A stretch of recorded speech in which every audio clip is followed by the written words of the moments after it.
Rejected Horse Rises Again, Part 1. The grand auction hall buzzed with murmurs as spotlights swept across the glossy floor. Crystal chandeliers cast a golden glow over the well-dressed crowd ranchers in pressed shirts, wealthy horse owners in tailored suits, and serious buyers clutching catalogs in manicured hands. And now, ladies and gentlemen, our final offering of the evening. The auctioneer's voice echoed through the hall, but something in his tone changed to slight hesitation that quieted the crowd. The side door opened and a collective gasp rippled through the room. In the harsh spotlight stood a chestnut stallion, its coat dull and marred with scars. The animal's head hung low, its once proud stance now broken. The handler tugged at the lead rope, but the horse moved with painful reluctance, each step a testament to past suffering. "This 7-year-old stallion comes without papers," the auctioneer announced. "We'll start the bidding at $500. Silence fell over the room. The stallion stood motionless in the center of the display ring, its eyes vacant as if already resigned to whatever fate awaited. "Do I hear 500? The auctioneer tried again. 400. Laughter rippled through the crowd. A woman in a designer dress whispered loudly, "What's the point? That horse isn't worth a dime." 300, 200. The auctioneer's voice grew desperate. In the back of the auction hall, a chair scraped against the floor. Jack Cooper stood up in his simple flannel shirt and worn jeans, his face tanned from outdoor work. "I'll take him," Jack said, his voice steady, though not loud. "Sir, did you make an offer?" Jack nodded. "I said I'll take him." A moment of stunned silence followed, then scattered laughter. "Are you serious, son?"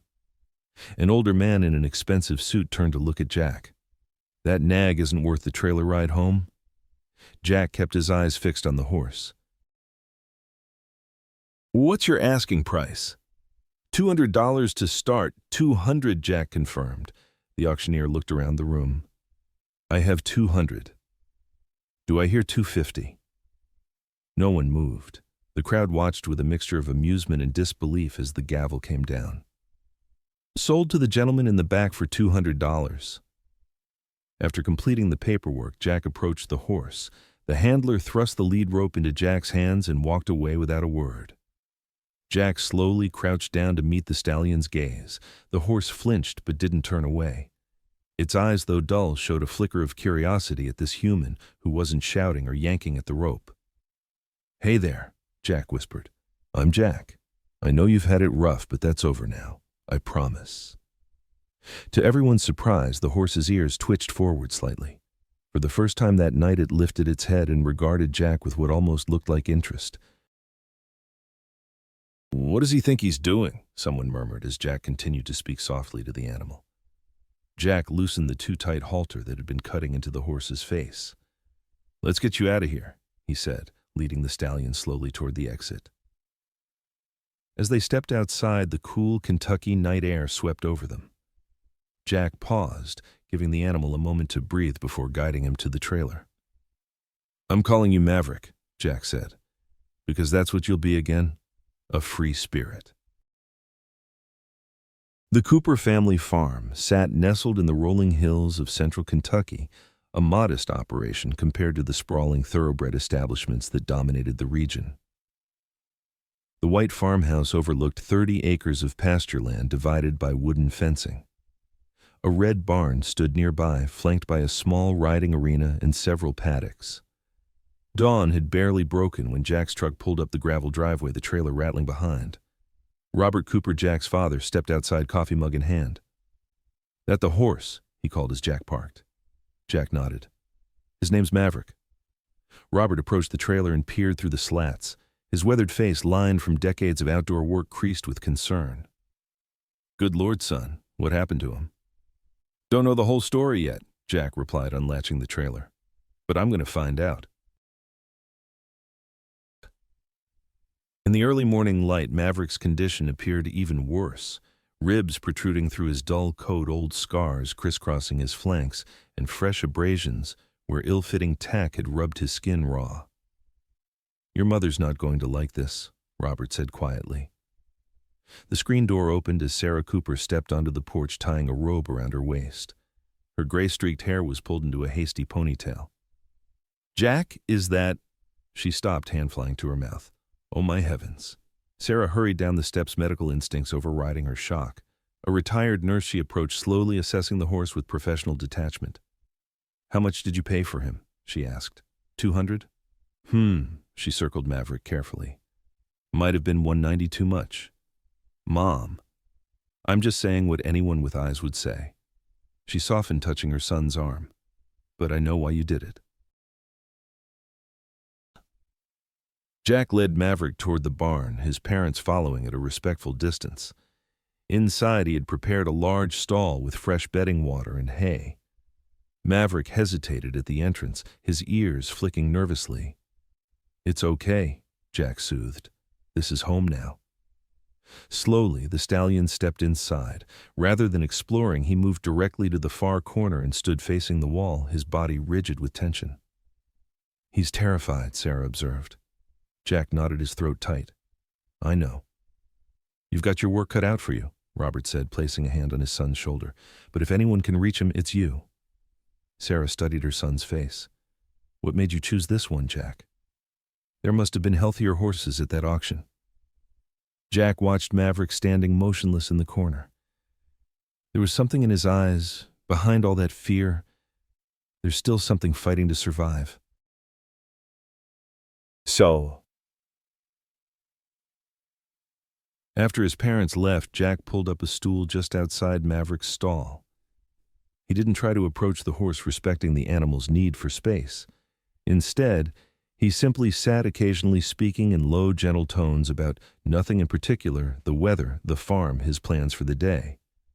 Maverick remained in his corner, but Jack noticed his ears occasionally flicking backward, listening.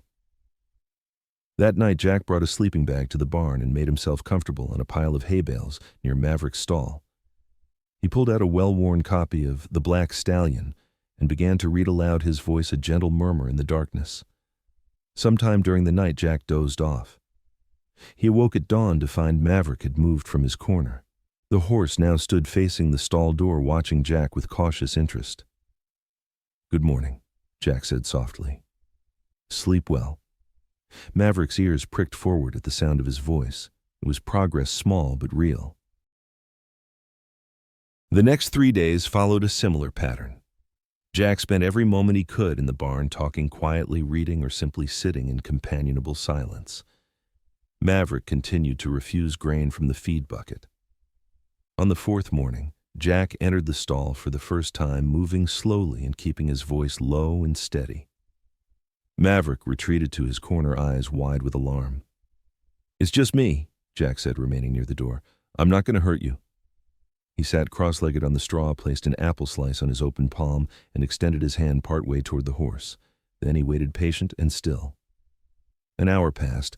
Jack's arm grew tired, but he didn't waver. Finally, he began to sing softly, an old folk song his grandfather had taught him about a wild Mustang running free across the plains. Whether it was the melody or simply the hours of persistent gentleness, something shifted in Maverick's demeanor. Tentatively, the horse took one step forward, then another. Maverick stretched his neck, nostrils flaring as he caught the sweet scent of apple. With sudden decisiveness, the stallion snatched the apple slice from Jack's palm and retreated quickly to his corner, chewing rapidly. Jack smiled but didn't celebrate aloud, afraid to break the moment. Instead, he placed another slice on his palm and waited. This time, Maverick approached more quickly, though still wary.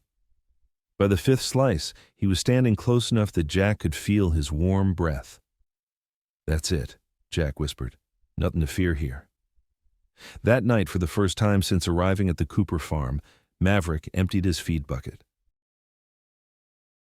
Jack sat at the kitchen table, surrounded by books and printouts, a half-empty coffee mug at his elbow. Outside, rain drummed against the windows. He'd been up for hours, researching everything he could find about horses with trauma rehabilitation techniques and psychological recovery in abused animals. Sarah placed a plate of eggs and toast beside him. You need to eat too, she said, glancing at his notes. Find anything useful? Jack rubbed his eyes. Some. There's a technique called pressure and release that might help Maverick understand that people can be predictable. Sarah sat across from him. Jack, honey, I know this means a lot to you, but I'm worried. About Maverick. About you. She reached across to close one of the books. I've seen you like this before, throwing yourself completely into something, not sleeping, barely eating. Jack looked up ready to defend himself, but the concern in his mother's eyes stopped him. I'm fine, Mom. It's different this time. Is it? She asked gently. After what happened with Gallant Spirit, you swore you'd never get involved with horses again. Now suddenly you're back in it, and with a horse in worse shape than... Maverick isn't Gallant Spirit, Jack interrupted, his voice sharper than he intended. He took a breath, moderating his tone. I'm not trying to train him for competition. I just want to give him a chance at a decent life. Sarah squeezed his hand. I know your heart's in the right place. Just don't lose yourself in this, okay? After breakfast, he drove into town to visit Hartman's Feed and Tack. The familiar sense of leather grain and sweet feed enveloped him. Jack Cooper, as I live and breathe, called Ed Hartman from behind the counter. Haven't seen you in here for ages. Hey, Ed, need to pick up a few things. Heard you got yourself a project horse, Ed said, leaning on the counter. Word travels fast. Jack smiled tightly. News to me that my business is so interesting. When the former rising star of Kentucky horse training suddenly buys the sorriest-looking nag at Westfield auction, people talk.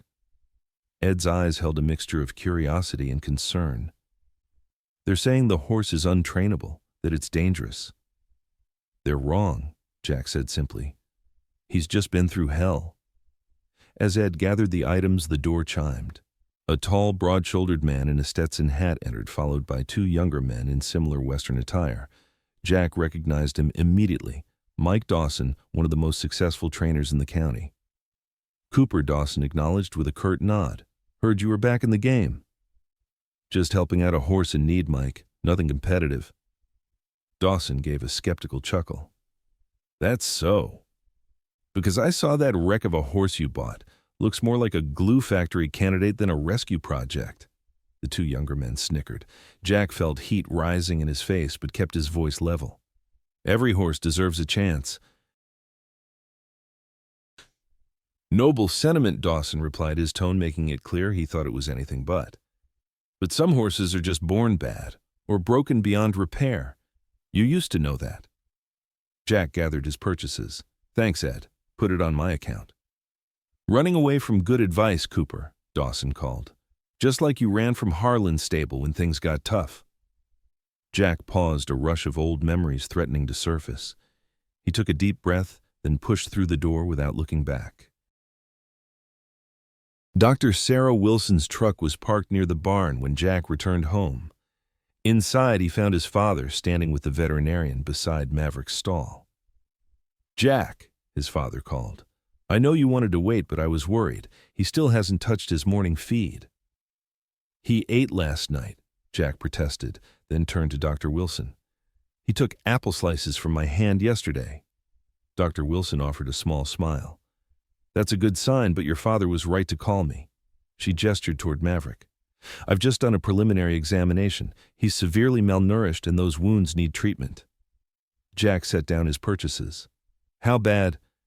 I've seen worse, she admitted, but not often. He's about 200 pounds underweight. The scars on his flanks are old, but there are newer abrasions that are at risk of infection. His hooves show signs of neglect, and there may be some tendon damage in his left front leg. Can he recover? Jack asked, the question catching in his throat. Dr. Wilson's expression softened. Physically, with proper care and time, yes. But mentally, that's harder to predict. Horses don't forget trauma easily. Jack moved closer to the stall. Maverick's eyes followed him, alert but guarded. I need to come back tomorrow with my equipment to do a proper workup, Dr. Wilson continued. But for now, I've left some antibiotic ointment for those open wounds and a vitamin supplement to add to his feed if you can get him to eat it. He'll eat, Jack said with quiet confidence. We made progress yesterday. That evening, Jack sat in Maverick's stall, reading aloud from a dog-eared Western novel. The horse had eaten a small amount of grain mixed with the vitamin supplement, and now stood more relaxed than Jack had yet seen him, occasionally nickering softly at the sound of Jack's voice. "You know what I think?" Jack said, setting the book aside. "I think someone made you believe you were worthless, that you didn't deserve kindness." He stood slowly moving to Maverick's side. The horse tensed, but didn't retreat. They were wrong. Carefully, Jack extended his hand, letting Maverick catch his scent. Then, with gentle movements, he ran his palm along the stallion's neck. Maverick trembled, but allowed the touch. "That's it," Jack murmured. "Nothing to fear." Later that night, unable to sleep, Jack sat at his desk in his childhood bedroom. Trophies from riding competitions lined the shelves, and framed photographs of a younger Jack atop various horses decorated the walls. His eyes lingered on one photo in particular, himself, at 23, smiling proudly beside a magnificent black thoroughbred. Gallant spirit. The memory of what happened to that horse still haunted him. The pressure from the owners to push for one more race, despite the trainer's concerns. The catastrophic breakdown on the backstretch. The sound of a gunshot that ended a champion's suffering. Jack had walked away from professional training that day, vowing never to be part of that world again. Now, 5 years later, here he was once again pouring his heart into saving a broken horse. The irony wasn't lost on him. "I won't fail you," he whispered to the darkness, "not like I failed him." The Westfield auction house office was a small, cluttered space attached to the main auction hall. File cabinets lined the walls, and the air smelled of coffee and old paper. Behind a desk piled high with folders sat Marvin Green, the auction manager, a stout man in his 60s, with thinning hair and perpetually ink-stained fingers. He barely looked up when Jack entered. "Help you?" "I'm Jack Cooper. I purchased a chestnut stallion at your auction last Friday night." Marvin glanced up, recognition dawning. "The rescue case, lot 157. That's the one. I was hoping to get some information about where he came from." Marvin leaned back in his chair. "Most folks who buy horses here don't come back asking questions, especially about the cheap ones." "I'm not most folks," Jack said evenly. "The horse has been badly mistreated. I'm trying to understand what happened to him." Marvin studied Jack for a moment, then sighed. "Wait here." He heaved himself from his chair and disappeared into a back room. Minutes later, he returned with a thin manila folder. "This is all I've got on that horse," he said, dropping the folder on the desk. "Don't expect much." Jack opened the file. Inside was a basic intake form. Chestnut stallion, estimated 7 years, no papers, consigned by Richard Thornton, River Bend Farm. "Thornton," Jack read aloud. "Do you know him?" Marvin snorted. "Everyone around here knows Rich Thornton. Owns that big endurance racing operation out past Millerville. Got a reputation for producing winners, but—" He trailed off, shaking his head. "But what?" Jack pressed. "Let's just say he's not known for his gentle methods." Marvin tapped the folder. "If that horse came from Thornton's farm looking like he did, I'm not surprised." The drive to River Bend Farm took Jack through some of Kentucky's most beautiful countryside rolling hills, covered with bluegrass white fences enclosing manicured pastures and stately barns that resembled southern mansions. River Bend Farm, when Jack finally located it, stood in stark contrast to its neighbors. The entrance was marked by a weathered sign hanging crookedly from a single chain. The once white fences had faded to gray and sagged in places. He parked near the house, a substantial 2-story structure that had clearly seen better days. As Jack stepped out of his truck, a man emerged from the barn, watching his approach with undisguised suspicion. He was tall and lean, perhaps 60, with a deeply lined face and cold gray eyes. "You're trespassing," the man called as Jack approached. "This is private property." "Mr. Thornton?" Jack asked, stopping at a respectful distance. "Who's asking?" "My name's Jack Cooper. I bought a horse at Westfield auction last week."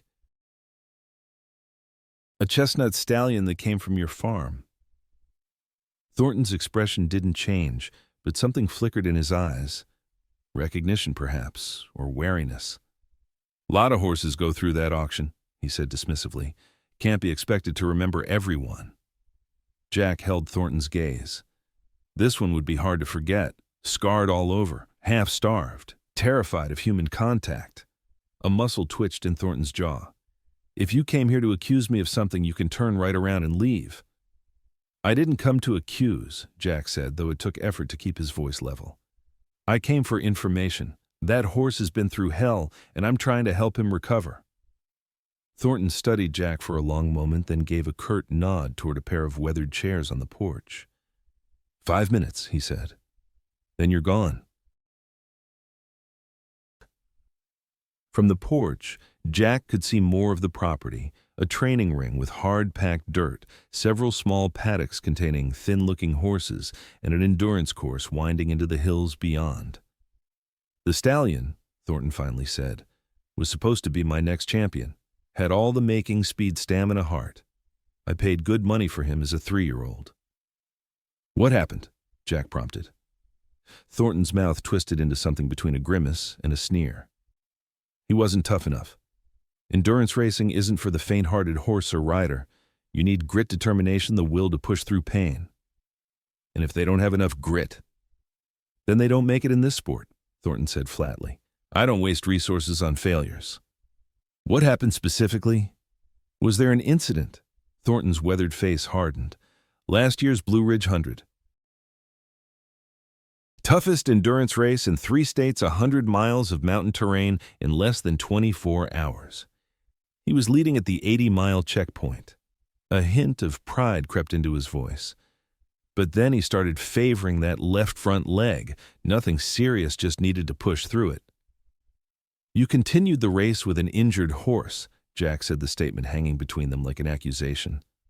Thornton's eyes flashed. "Champions don't quit when things get tough. I've finished races with worse injuries myself."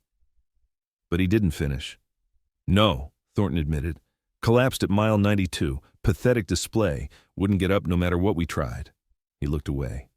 After that, he was useless. Wouldn't approach the trailer, spooked at the starting bell, trembled at the sight of a saddle. Jack could picture it all too clearly. Maverick pushed beyond endurance, then punished for his resulting fear. "Why didn't you put him down?" Jack asked.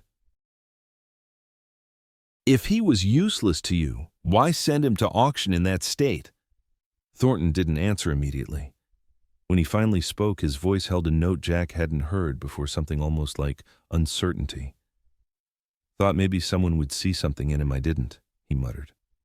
"Guess that someone was you." He stood abruptly. "Your 5 minutes are up." Jack remained seated. "One more question. Did he have a name before the auction?" Thornton hesitated. "Resilient Spirit," he said finally. "Ironic, isn't it?" As Jack drove away from Riverbend Farm, his knuckles white on the steering wheel, emotions warred within him, rage at Thornton's callousness, grief for what Maverick had endured, and a deepened resolve to help the stallion recover. It was nearly sunset when Jack returned to the Cooper farm. The golden light of early evening bathed the fields in a warm glow, so different from the stark, neglected atmosphere of River Bend. Jack headed straight for the barn, needing to see Maverick to reassure himself that the horse was safe now. He found Maverick standing quietly in his stall, looking more relaxed than Jack had yet seen him. The stallion nickered softly at Jack's approach, a sound of recognition that made Jack's heart swell. "Hey, buddy," Jack said, opening the stall door. "I learned a lot about you today." He entered slowly and stood beside Maverick, gently stroking his neck. "Your name was Resilient Spirit," he told the horse. "But I think Maverick suits you better. A maverick is someone who refuses to play by rules that hurt him. That's what you did, wasn't it? You refused to break yourself for him." Maverick leaned slightly into Jack's touch, his breath warm and soft. "I promise you," Jack whispered, "you'll never have to run until you break again. Not ever." As if understanding, Maverick turned his head and gently nudged Jack's shoulder the first time he'd initiated contact. Jack blinked back, unexpected tears, overwhelmed by the simple gesture of trust. Rejected Horse rises again. Part 2. The morning sun filtered through the barn windows, casting golden squares of light across the straw-covered floor. Jack arrived early, a steaming travel mug of coffee in one hand and a small canvas bag in the other. He paused at Maverick's stall, smiling at the sight that greeted him. The chestnut stallion stood at the front of his stall, ears pricked forward in greeting. In just 2 weeks, the difference in the horse was remarkable. Though still underweight, Maverick's coat had begun to regain its natural shine, and the wounds on his flanks were healing cleanly. More significantly, the fear in his eyes had diminished, replaced by a cautious trust that warmed Jack's heart. "Morning, buddy," Jack said, setting down his coffee. "Ready for something new today?" From the canvas bag, he withdrew a soft brush and a hoof pick. Maverick had grown comfortable with basic grooming, but they hadn't yet progressed to handling his feet, a significant step for a horse with fear issues. Jack entered the stall, slowly speaking in the calm, steady voice that Maverick had come to recognize. He began with the familiar routine of brushing starting at the neck and working his way along the horse's body. Maverick leaned into the strokes, his eyes half closing in contentment. "That's it," Jack murmured, "just like always." When he reached Maverick's left front leg, the one that had given out during that fateful race, Jack paused. This was the moment of truth. Asking a horse to lift its foot required trust. The animal had to balance on 3 legs, making itself vulnerable. "Easy now," Jack said, running his hand down Maverick's foreleg. The horse tensed, but didn't pull away. Gently, Jack applied slight pressure behind the fetlock, the universal signal for a horse to lift its hoof. For a moment, Maverick froze, his entire body rigid. Jack waited patiently, maintaining the gentle pressure but not increasing it. Then, with a soft exhale, Maverick shifted his weight and lifted his foot an inch off the ground. "Good boy," Jack praised quickly, supporting the hoof before Maverick could change his mind. He worked efficiently with the hoof pick, cleaning out the packed dirt and checking for any signs of injury or disease. The hoof was in better shape than he'd expected, though it needed trimming, a task for another day. After repeating the process with the other 3 hooves, Jack stepped back and regarded Maverick with undisguised pride. "You did it, bud. First time perfect." Maverick nickered softly, bumping his nose against Jack's chest in what had become their ritual greeting. Jack chuckled, stroking the horse's forehead. "Got big plans for you today," he said. "Dr. Wilson thinks you're ready for some real exercise. What do you say we try the paddock?" At the sound of the barn door opening, both Jack and Maverick turned. Frank Reynolds stood in the doorway, his weathered frame silhouetted against the morning light. He wore faded jeans and a worn plaid shirt, a battered cowboy hat pulled low over his eyes. "Morning," Frank called, his voice gravelly but friendly. "Hope I'm not interrupting?"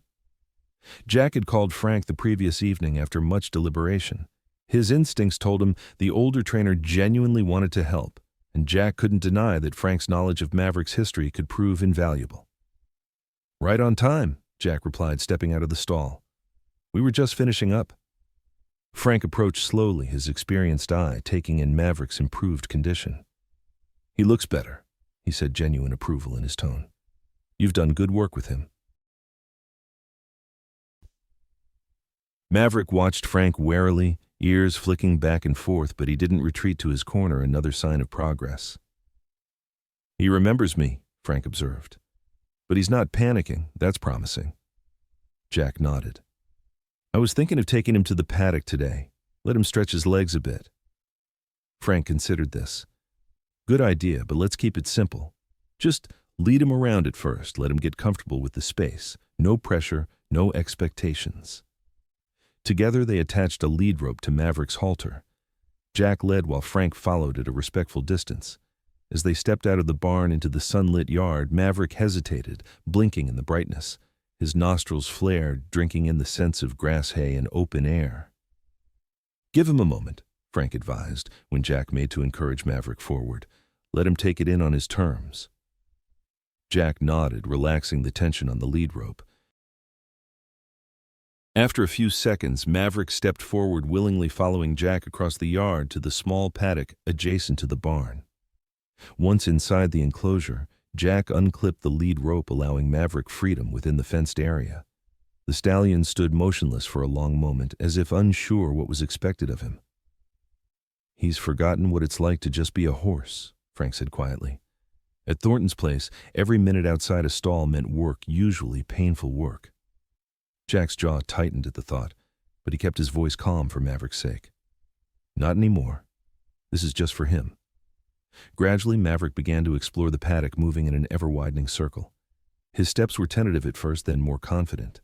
When he reached a patch of lush grass, he lowered his head and began to graze an ordinary action for a horse, but one that brought a smile to both men's faces. "Look at that," Jack said softly. "A normal horse doing normal horse things." Frank nodded, leaning against the fence. "It's the small victories that matter most in rehabilitation. Every natural behavior he reclaims is a step away from his trauma." As Maverick continued to graze, occasionally lifting his head to survey his surroundings, Jack turned to Frank. "Tell me about him," he said. "About who he was before." Frank's weathered face softened with memory. "He came to River Bend as a 3-year-old with the best natural endurance aptitude I'd seen in 20 years. Not the fastest horse on the short track, but he had this efficiency of movement, like he could go all day without tiring." "How did Thornton get him?" "Bought him from a breeder in Montana who specializes in distance horses. Paid $30,000 for him, which was a bargain even then." Frank shook his head. "First year was good. We trained him right, gradual conditioning, proper nutrition, plenty of rest between workouts. He took to the training like he was born for it." "What changed?" Jack asked, though he suspected he knew the answer. Frank's expression darkened. "Thornton got greedy. Started entering him in bigger races before he was ready. When he placed second in the Tennessee Ridge Classic, Thornton took it as a personal insult. That's when the pushing started." He paused, his gaze fixed on Maverick. "I should have quit then. Knew what was coming. But I told myself I could protect him, moderate Thornton's demands." A bitter smile crossed his face. "Fooled myself." Jack recognized the self-recrimination in Frank's voice. He'd carried a similar burden since Gallant Spirit's breakdown. "You can't blame yourself for Thornton's actions." "Can I?" Frank countered. "I was the head trainer. I knew what was happening was wrong, but I kept quiet, kept cashing those paychecks." He straightened his shoulders with visible effort. "But that's why I'm here. Can't change the past, but maybe I can help give him a future." Their conversation was interrupted by the sound of hoofbeats. Both men turned to see Maverick breaking into a cautious trot along the fence line. His movement was stiff, lacking the fluid grace of a healthy horse, but the joy in the simple act of running was unmistakable. "Would you look at that?" Frank said, a genuine smile breaking across his face. "There's still some spirit left in him after all." "There's more than some," Jack replied confidently. "It's just been buried under pain and fear." They watched in companionable silence as Maverick completed a circuit of the paddock, then gradually slowed to a walk, sides heaving slightly from the unaccustomed exercise. "He'll need careful conditioning to rebuild his strength," Frank noted. "Those muscles have atrophied and that left foreleg needs special attention." Jack nodded in agreement. "Dr. Wilson said the same thing. She's coming by tomorrow to do another checkup and help us develop a rehabilitation plan." At the mention of the veterinarian, Frank's eyebrows rose slightly. "Sarah Wilson heard she's the best large animal vet in the county." "She's been a godsend," Jack confirmed. "Came out the day after I brought Maverick home and has been checking on him regularly since." "Smart move getting her involved early," Frank said approvingly. "Too many trainers try to handle rehabilitation without proper veterinary guidance." As they continued their discussion of Maverick's physical needs, the barn door opened and Sarah Cooper emerged with a tray holding a pitcher of iced tea and 3 glasses. "Thought you boys might be thirsty," she called, approaching the paddock fence. Jack introduced his mother to Frank, explaining the older man's connection to Maverick. Sarah's initial wariness, evident in her slightly narrowed eyes, softened as Frank respectfully outlined his knowledge of equine rehabilitation and his desire to help undo some of the damage Thornton had caused. "Well, any help is welcome," Sarah said, finally pouring tea into the glasses. "That horse has stolen my son's heart, and I'd like to see him healthy and happy." Frank accepted the offered glass with a nod of thanks. "Ma'am, if I know anything about horses, and I've been working with them for 45 years, that one's worth the effort. Your son saw something the rest of us missed, and I'm starting to think he was right." As they sipped their tea, Maverick approached the fence, curious about the gathering. He stretched his neck over the top rail, nostrils flaring as he investigated Frank's scent. After a moment's consideration, he extended his muzzle toward the older man's shoulder, not quite touching, but offering the possibility of contact. Frank remained perfectly still, allowing Maverick to make the choice. When the horse finally nudged his arm gently, a look of profound emotion crossed Frank's weathered face. "Well, I'll be," he said softly. "Didn't expect that." "He's a good judge of character," Sarah observed with the hint of a smile. Later that afternoon, after Frank had departed with plans to return the following day, Jack received an unexpected visitor. Mike Dawson's gleaming black pickup truck pulled into the driveway, dust billowing behind it. Jack was in the barn preparing Maverick's evening feed when he heard the truck door slam. Setting down the feed scoop, he stepped outside, curiosity and wariness mingling in equal measure. Dawson approached with his characteristic swagger, expensive boots kicking up little puffs of dust from the dry earth. His customary Stetson hat shaded his face, but Jack could see the smirk playing around his lips. "Cooper," Dawson greeted him. "Thought I'd stop by and see this miracle horse of yours." "What can I help you with, Mike?" Jack asked evenly, not bothering to hide his suspicion. Dawson chuckled. "Just curious, that's all." "Word's getting around that you've got old Frank Reynolds helping you with Thornton's reject. Strange bedfellows, don't you think?" Jack's eyes narrowed. "Frank knows Maverick. His help is valuable." "Maverick," Dawson repeated, amusement coloring his tone. "Cute name for a broken-down nag." "Did you come here just to insult my horse, or was there something else?" Jack asked, his patience wearing thin. Dawson's expression shifted, becoming more serious. "Actually, I came with information I thought you might find interesting." He glanced toward the barn. "Thornton's been asking around about you. And about his horse." This caught Jack's attention. Why would he care? He threw Maverick away. "That's the funny thing about Richard Thornton," Dawson said, leaning against the fence post. "He doesn't like losing things on anyone's terms but his own. Word is he's annoyed that the horse he discarded is showing signs of recovery." A calculated pause. "And he's particularly interested in Frank's involvement." Jack processed this information, a cold knot forming in his stomach. "Are you saying Thornton might try to interfere?" Dawson shrugged. "I'm just passing along what I heard. Thornton's got a reputation for holding grudges, especially against former employees who cross him." His gaze sharpened. "And Frank Reynolds didn't just quit. He left with some choice words about Thornton's training methods. Very public, very embarrassing." "Why tell me this?" Jack asked, genuinely confused by Dawson's apparent act of goodwill. Dawson straightened, adjusting his hat. "Believe it or not, Cooper, I respect what you're doing. Don't think it'll work, but I respect the attempt." A thin smile crossed his face. "Besides, Thornton's no friend of mine. He poached 3 of my clients last year with promises of faster results." As Dawson turned to leave, he paused, looking back over his shoulder. "Just watch your back.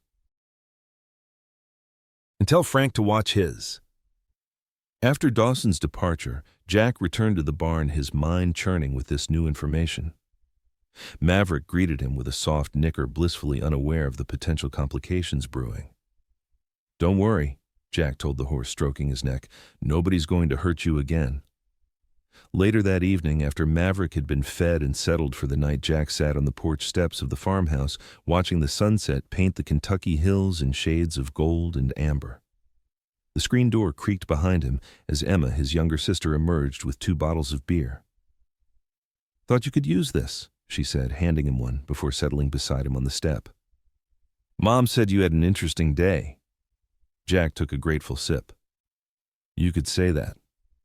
Emma nudged his shoulder. "Talk to me. What's going on?" Jack filled her in on Frank's visit, Maverick's progress, and Dawson's unexpected warning. Emma listened attentively, her brow furrowing as he described Thornton's apparent interest. "Do you think he'd really try to take Maverick back?" she asked when he'd finished. Jack shook his head. "Legally he can't. I have the bill of sale, but he could make things difficult in other ways. Like pressuring Frank to back off, or spreading rumors about the horse being dangerous to devalue him." Jack sighed, running a hand through his hair. Not that I'm planning to sell Maverick, but Thornton has connections in the horse world that could impact his future. Emma was silent for a moment, contemplating the purpling twilight sky. You know, she said finally, in all the time since Gallant Spirit, I've never seen you like this. Like what? Jack asked. Passionate, engaged, like you found your purpose again? She turned to look at him directly. It's good to see even with the complications. Jack hadn't thought of it that way. The past weeks had been so focused on Maverick's needs that he'd barely considered how the experience was affecting him. But Emma was right. For the first time in 5 years, the hollow feeling in his chest had begun to fill with something that felt remarkably like hope. It's different this time, he said slowly. With Gallant Spirit, everything was about performance, about winning. With Maverick, he searched for the words, it's about healing, both of us, I think. Emma smiled, clinking her bottle against his. To second chances, then. To second chances, Jack echoed the simple toast, carrying more weight than either of them acknowledged. The following morning dawned clear and cool, a perfect Kentucky spring day. Dr. Sarah Wilson arrived early, her truck loaded with equipment for Maverick's comprehensive examination. Jack and Frank were waiting for her in the paddock where Maverick had spent the night at Frank's suggestion. Horses are herd animals, Frank had explained. They feel safer in open spaces where they can see potential threats. A stall can feel like a trap to a traumatized horse. The strategy had paid off. Maverick looked more relaxed than ever, grazing contentedly in the morning sun. Dr. Wilson greeted them warmly, her practical demeanor softened by genuine enthusiasm when she saw Maverick's improved condition. Well, now this is progress, she said, setting down her medical kit. He's put on weight, and that coat is starting to shine. Jack couldn't help but smile at the praise. He spent his first night outside yesterday. Frank thought it might help him feel more secure. Dr. Wilson glanced at Frank with newfound respect. Good call. Environmental enrichment is as important as physical care in these cases. For the next hour, the three of them worked together to examine Maverick thoroughly. The horse remained surprisingly cooperative, flinching only when Dr. Wilson palpated his left front leg. There's definitely some soft tissue damage here, she said, gently manipulating the leg. Old injury that never healed properly.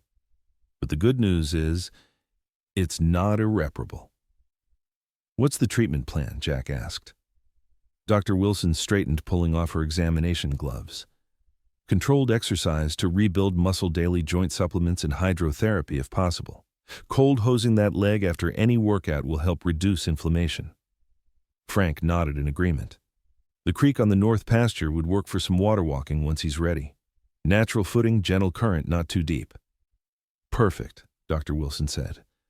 I'd also recommend massage therapy for those contracted muscles in his back and shoulders. The tension he's carrying is partly psychological, but there's a physical component too. Jack made mental notes of each recommendation, determined to implement every suggestion. Anything else? Dr. Wilson hesitated, glancing between Jack and Frank. There is one more thing, but it's a bit unorthodox. She patted Maverick's neck.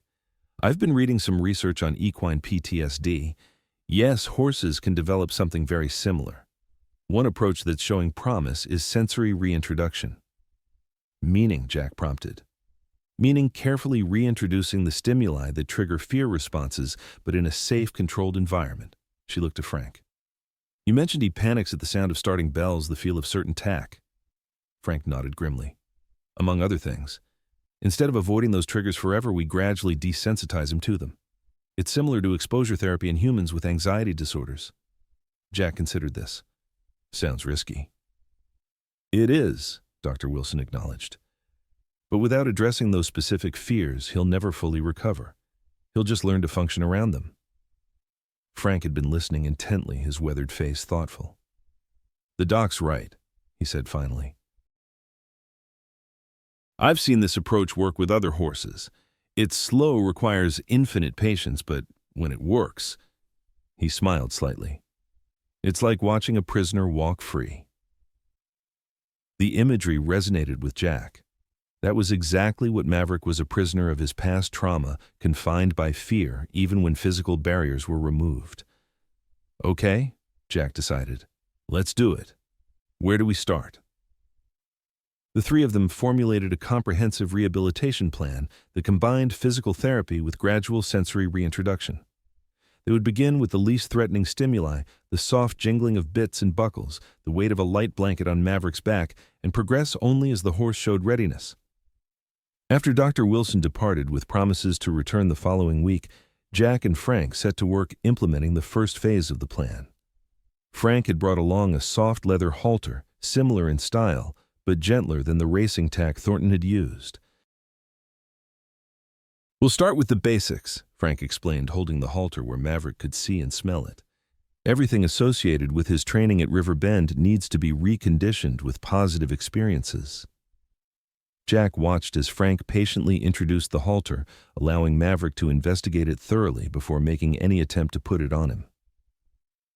When the horse finally accepted the halter without tension, both men exchanged satisfied smiles.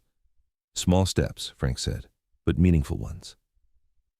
As the day progressed, they worked through several more gentle exercises, each designed to build Maverick's confidence and trust. By late afternoon, the stallion was noticeably tired, but calm, a far cry from the terrified animal that had arrived at the Cooper farm. Frank was packing up his truck to leave when the sound of approaching vehicles caught their attention. Two cars were coming up the driveway. A sleek black Cadillac, followed by a battered news van with the logo of the local television station emblazoned on its side.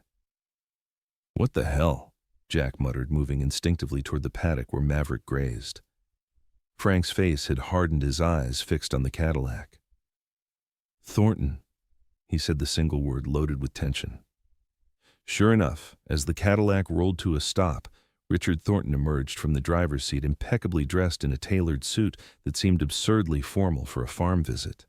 Behind him, two people exited the news van, a smartly dressed woman with a microphone and a man hefting a camera onto his shoulder. "Jack Cooper," the woman called, striding toward them with professional confidence. "I'm Diane Matthews from WKYT News. We're doing a story on horse rehabilitation and rescue. Mr. Thornton here tells us you've got quite the success story." Jack exchanged a bewildered glance with Frank. This was the last thing he'd expected.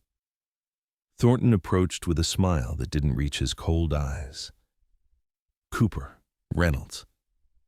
He nodded to each of them in turn. "Hope you don't mind the surprise visit. When Miss Matthews here approached me about endurance racing, I thought of your project. Thought it might make for an inspiring segment." The calculated insincerity in Thornton's voice set Jack's teeth on edge. This was clearly no act of goodwill. "Mr. Thornton mentioned he generously donated a retired racing horse to you," Diane continued, apparently oblivious to the tension crackling between the men, "and that you've been working miracles with him." "Donated," Frank repeated, his voice dangerously quiet. "Is that what you're calling it now, Rich?" Thornton's smile tightened fractionally. "Figure of speech. The auction proceeds went to charity, of course." Before Frank could respond, Jack stepped forward, determined to take control of the situation. "Miss Matthews, I appreciate your interest, but we're in the middle of a sensitive rehabilitation process. Media exposure isn't appropriate at this stage." Diane's professional smile dimmed slightly. "But Mr. Thornton assured us—" "Mr. Thornton no longer has any connection to this horse," Jack interrupted firmly. "And while we'd be happy to discuss equine rehabilitation in general, this particular case isn't open for public scrutiny." The reporter looked between Jack and Thornton, sensing a more interesting story than she'd anticipated. "Perhaps you could explain the situation. Our viewers love a good controversy." Thornton's expression darkened. "There's no controversy, Miss Matthews. I simply thought—" "What you thought," Frank cut in, "was that you could disrupt this horse's recovery for your own purposes. Whatever game you're playing, Rich, it stops now." The camera operator had begun filming, capturing the escalating tension. Diane Matthews looked positively delighted by this unexpected turn of events. "Mr. Reynolds, isn't it?" she asked, turning toward Frank. "I understand you used to work for Thornton Endurance Racing. Care to comment on your departure from the organization? Frank's jaw clenched, but before he could respond, a soft, nickering sound drew everyone's attention. Maverick had approached the fence, his curiosity apparently overcoming his caution. When he caught sight of Thornton, however, his entire demeanor changed. His ears pinned back against his head, his eyes widened in unmistakable fear, and he backed away rapidly, nearly stumbling in his haste to retreat. The camera captured it. All the horse's recognition, his terror, his desperate flight to the far corner of the paddock where he stood trembling. A heavy silence fell over the group. Diane Matthews glanced from the frightened horse to Thornton, her reporter's instincts clearly sensing a much different story than the one she'd been pitched. "Your donated horse seems to have quite a strong reaction to seeing you, Mr. Thornton." She observed, her tone suddenly more investigative than friendly. Thornton's face had reddened either from embarrassment or anger. "That proves nothing. The animal was always high-strung." "High-strung," Frank repeated incredulously. "Is that what you call it when a horse is driven to physical and mental collapse?" The camera swung toward Frank, who stood his ground, years of pent-up frustration finally finding an outlet. "Maverick Resilient Spirit, as he was known then, was one of the most talented endurance horses I've ever worked with." Frank continued, his voice steady despite his obvious emotion. "He didn't fail Thornton. Thornton failed him, pushing him beyond any reasonable limit and then discarding him when he broke down." Diane Matthews' eyes widened at this unexpected windfall of controversy. She turned back to Thornton. "Mr. Thornton, would you care to respond to these allegations?" Thornton's composed facade was crumbling rapidly. "Reynolds is a disgruntled ex-employee with an axe to grind. His accusations are baseless and potentially libelous. Then you deny that the horse was injured during the Blue Ridge 100 while under your ownership," Diane pressed. "Many horses sustain minor injuries during competition," Thornton replied stiffly. "It's part of the sport." Jack had heard enough. While the others argued, he had moved to Maverick's side, speaking softly to the trembling horse. Now, he returned to the group, cold determination in his eyes. "Miss Matthews, if you're interested in a story about horse rescue and rehabilitation, I'd be happy to provide you with contacts at legitimate equine rescue organizations," he said firmly. "But this impromptu confrontation ends now. You're on private property, and I'm asking you all to leave." Diane seemed torn between pursuing the unexpected controversy and respecting Jack's request. Professionalism won out, albeit reluctantly. "Of course, Mr. Cooper, we appreciate your time." She handed him a business card. "If you change your mind about sharing Maverick's story, please call me." As the news crew packed up their equipment, Thornton lingered, his cold gaze fixed on Frank. "You'll regret this, Reynolds," he said quietly, voice pitched for Frank's ears alone. "Retirement won't be peaceful for you." Frank met his former employer's stare without flinching. "Nothing you can do to me will compare to what you've already done to yourself, Rich. Now get off this property before I forget my manners entirely." After the unwelcome visitors had departed, Jack and Frank stood in silence for a long moment, processing what had just happened. "Well," Jack said finally, "I guess we know why Dawson said Thornton was asking questions." Frank nodded grimly. "He was planning this ambush, probably hoped to catch the horse looking pathetic for the cameras, make himself look generous by comparison." He shook his head. "Backfired spectacularly, though."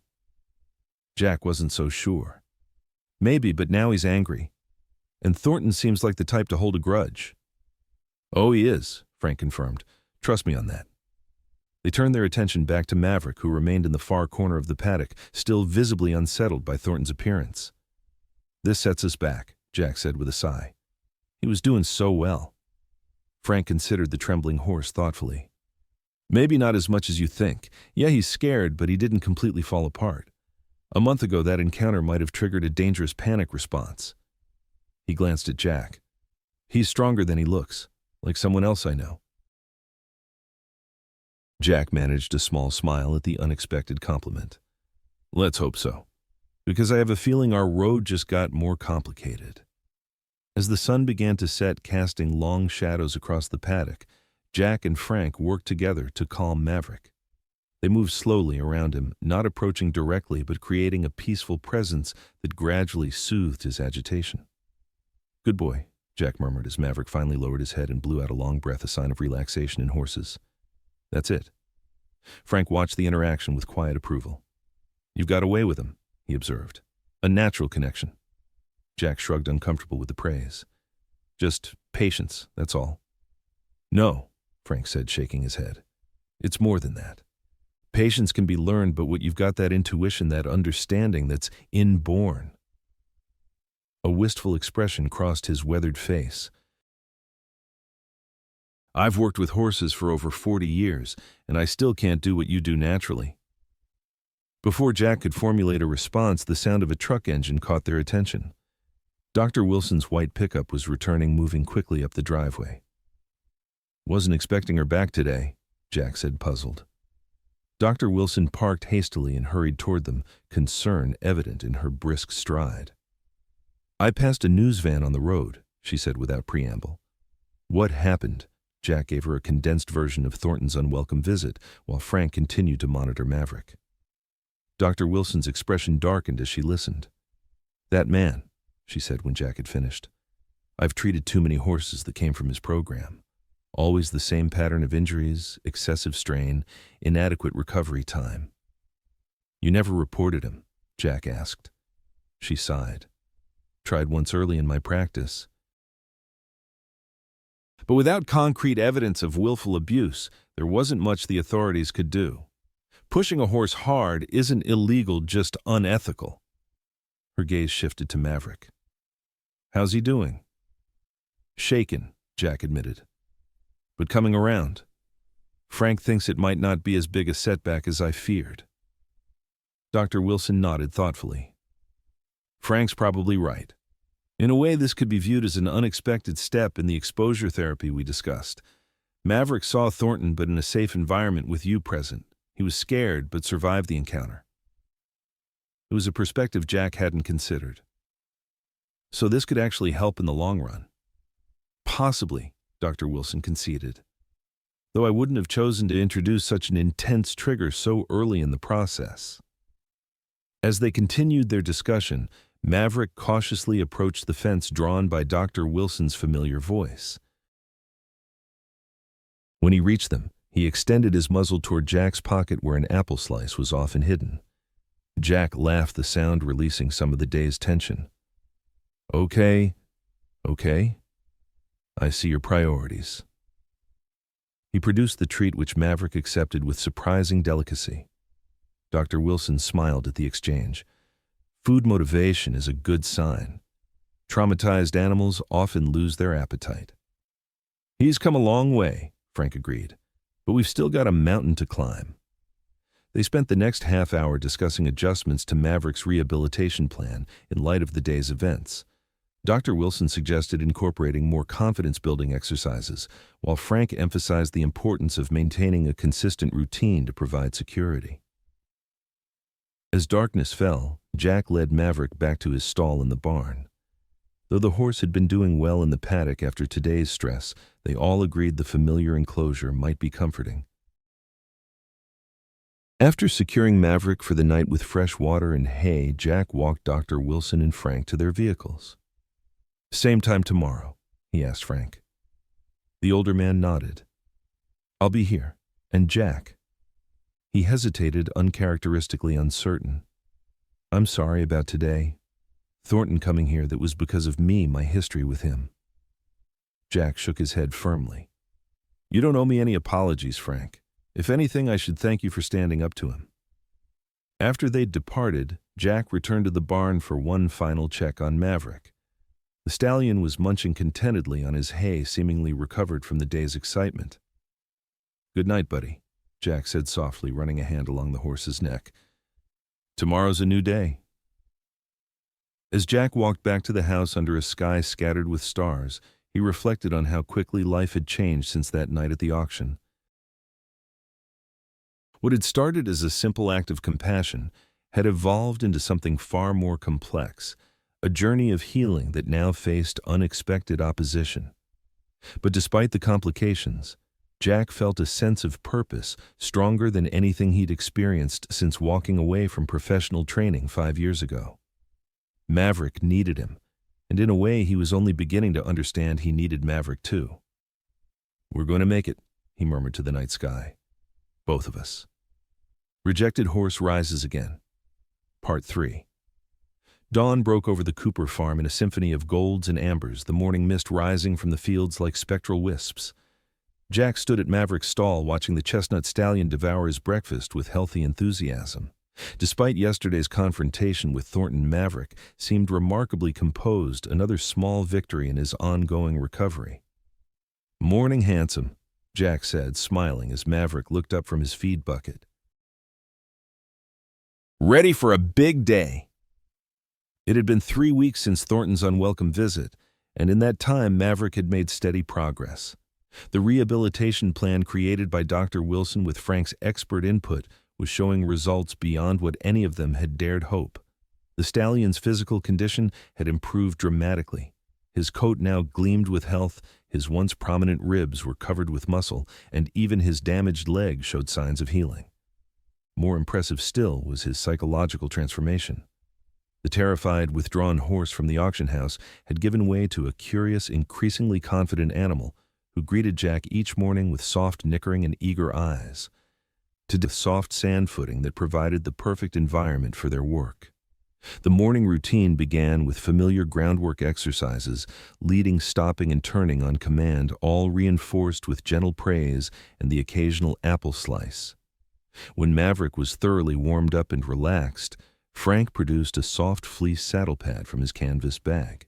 It was deliberately different from the racing tack Maverick would associate with pain.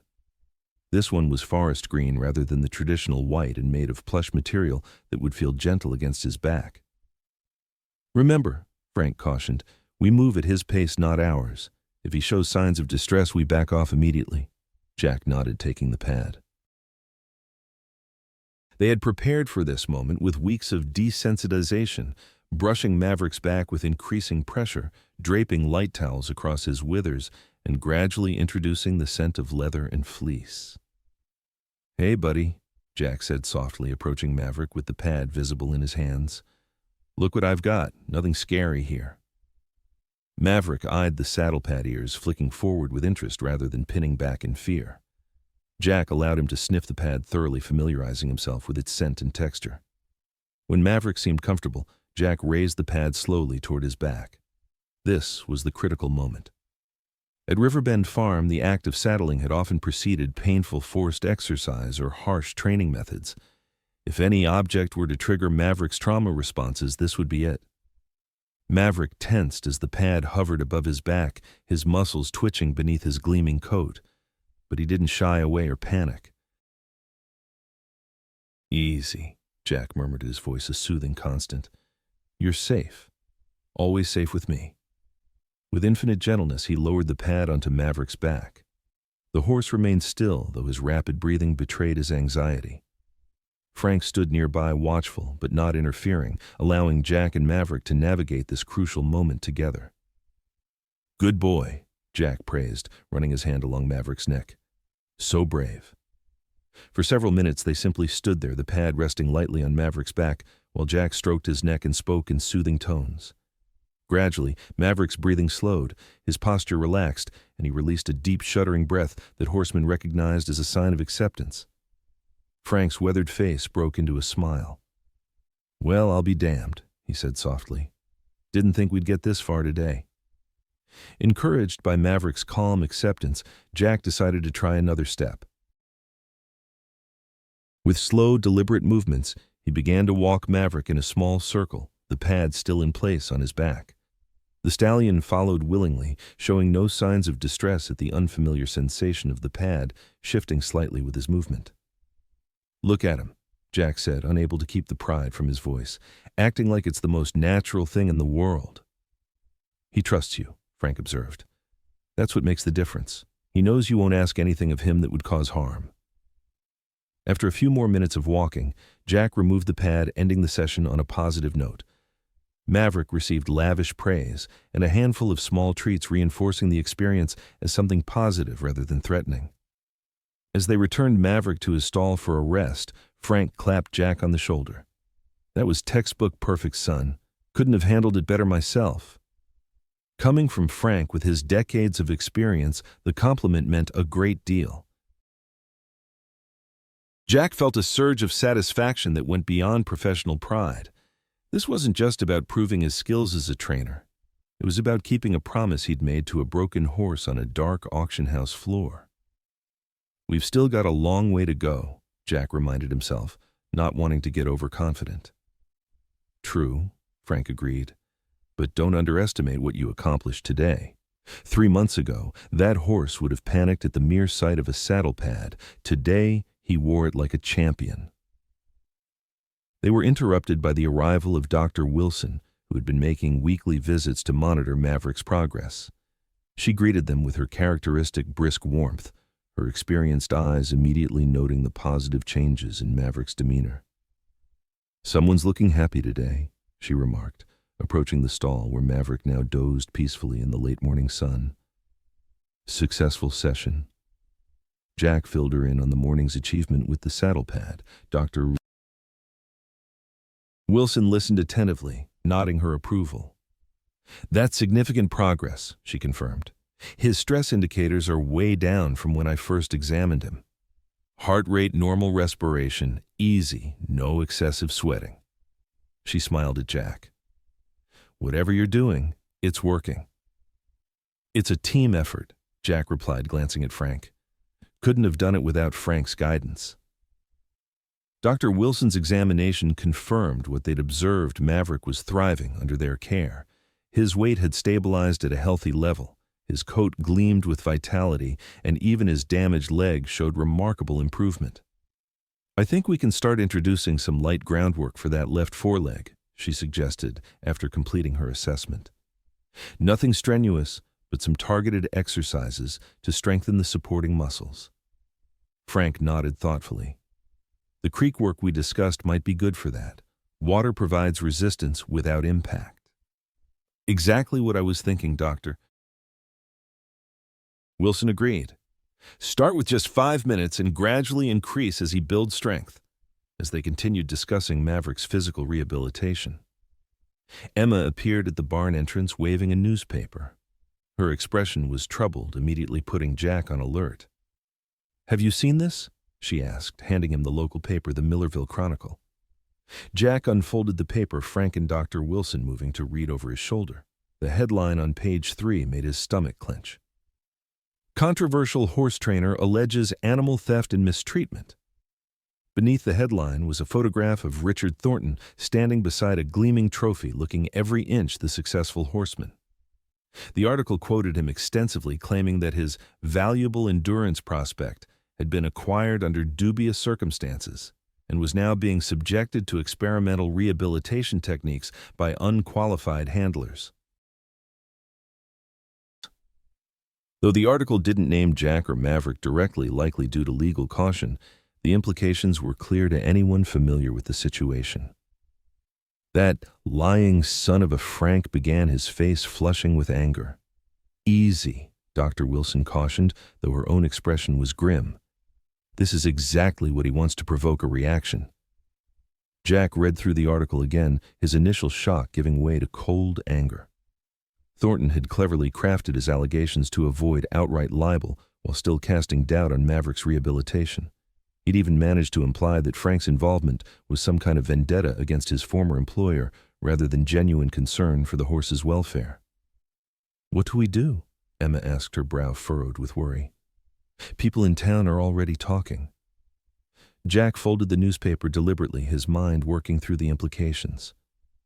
"We stick to our plan," he said finally. "Thornton wants to derail Maverick's progress to prove he was right about him being untrainable. We're not going to let that happen."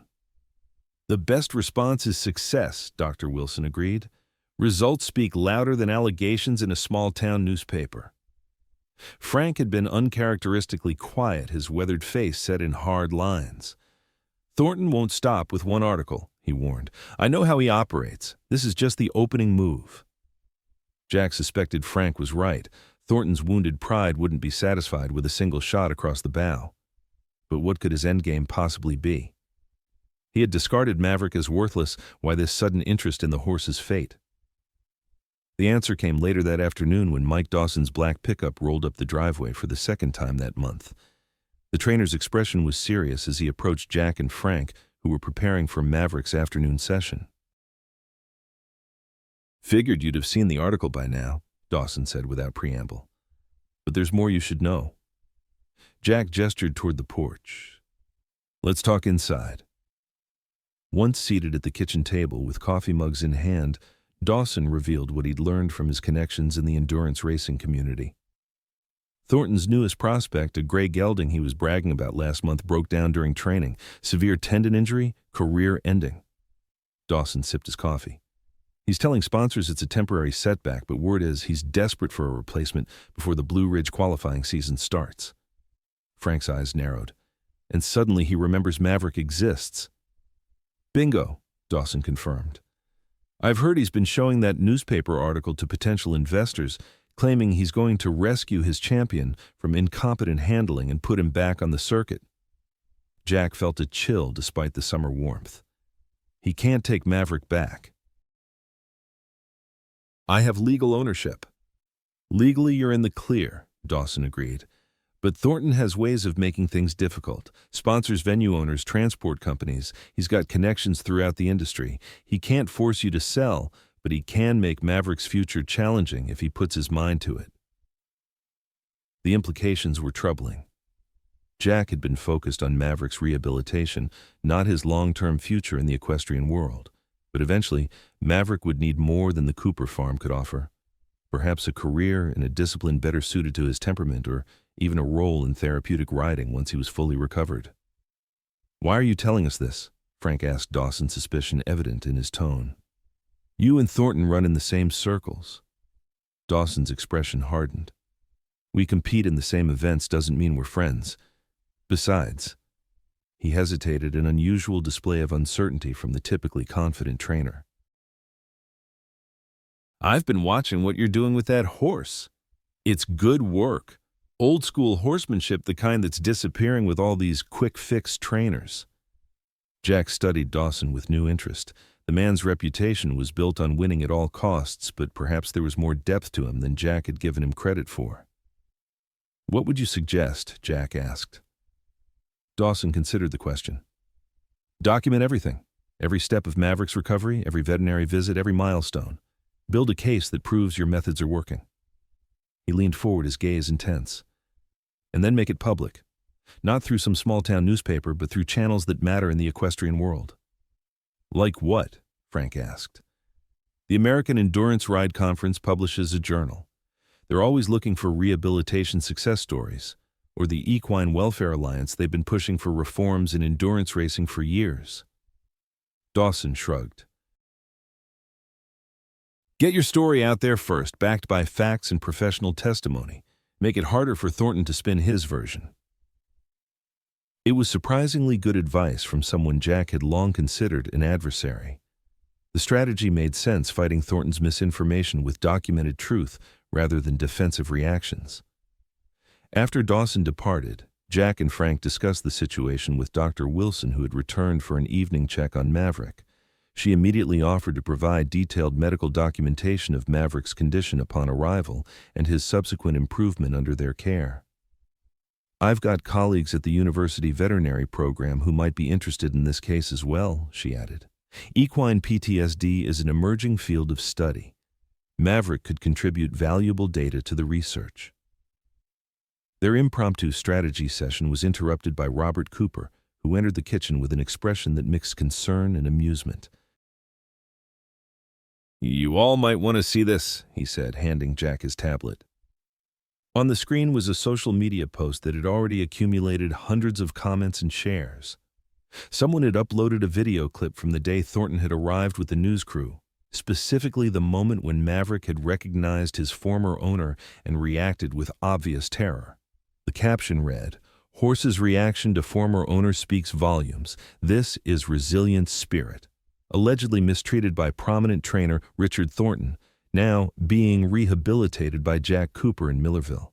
Jack scrolled through the comments, a mixture of outrage at Thornton's treatment of Maverick and support for the rehabilitation effort. The post had been shared by several equine welfare groups and was gaining traction rapidly. "Who posted this?" Jack asked, bewildered. The video had been taken by the news crew, but they had never aired the footage as far as he knew.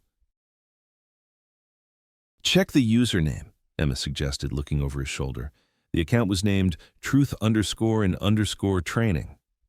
With no identifying information, it could be anyone who had access to the raw footage, someone at the news station perhaps, or even one of the crew members who disagreed with how their segment was being directed. "Well," Frank said with a grim smile, "looks like someone beat us to the punch on going public." "This changes things," Dr. Wilson observed. "Thornton can't simply spin his narrative now. There's visual evidence contradicting his claims." Jack wasn't entirely comfortable with this unexpected publicity. He had wanted to focus on Maverick's rehabilitation without distractions, but he couldn't deny the potential benefit of having public opinion on their side if Thornton decided to escalate his campaign against them. As evening descended over the farm, Jack returned to the barn for a final check on Maverick. The stallion greeted him with a soft nicker seemingly untouched by the human complications swirling around him.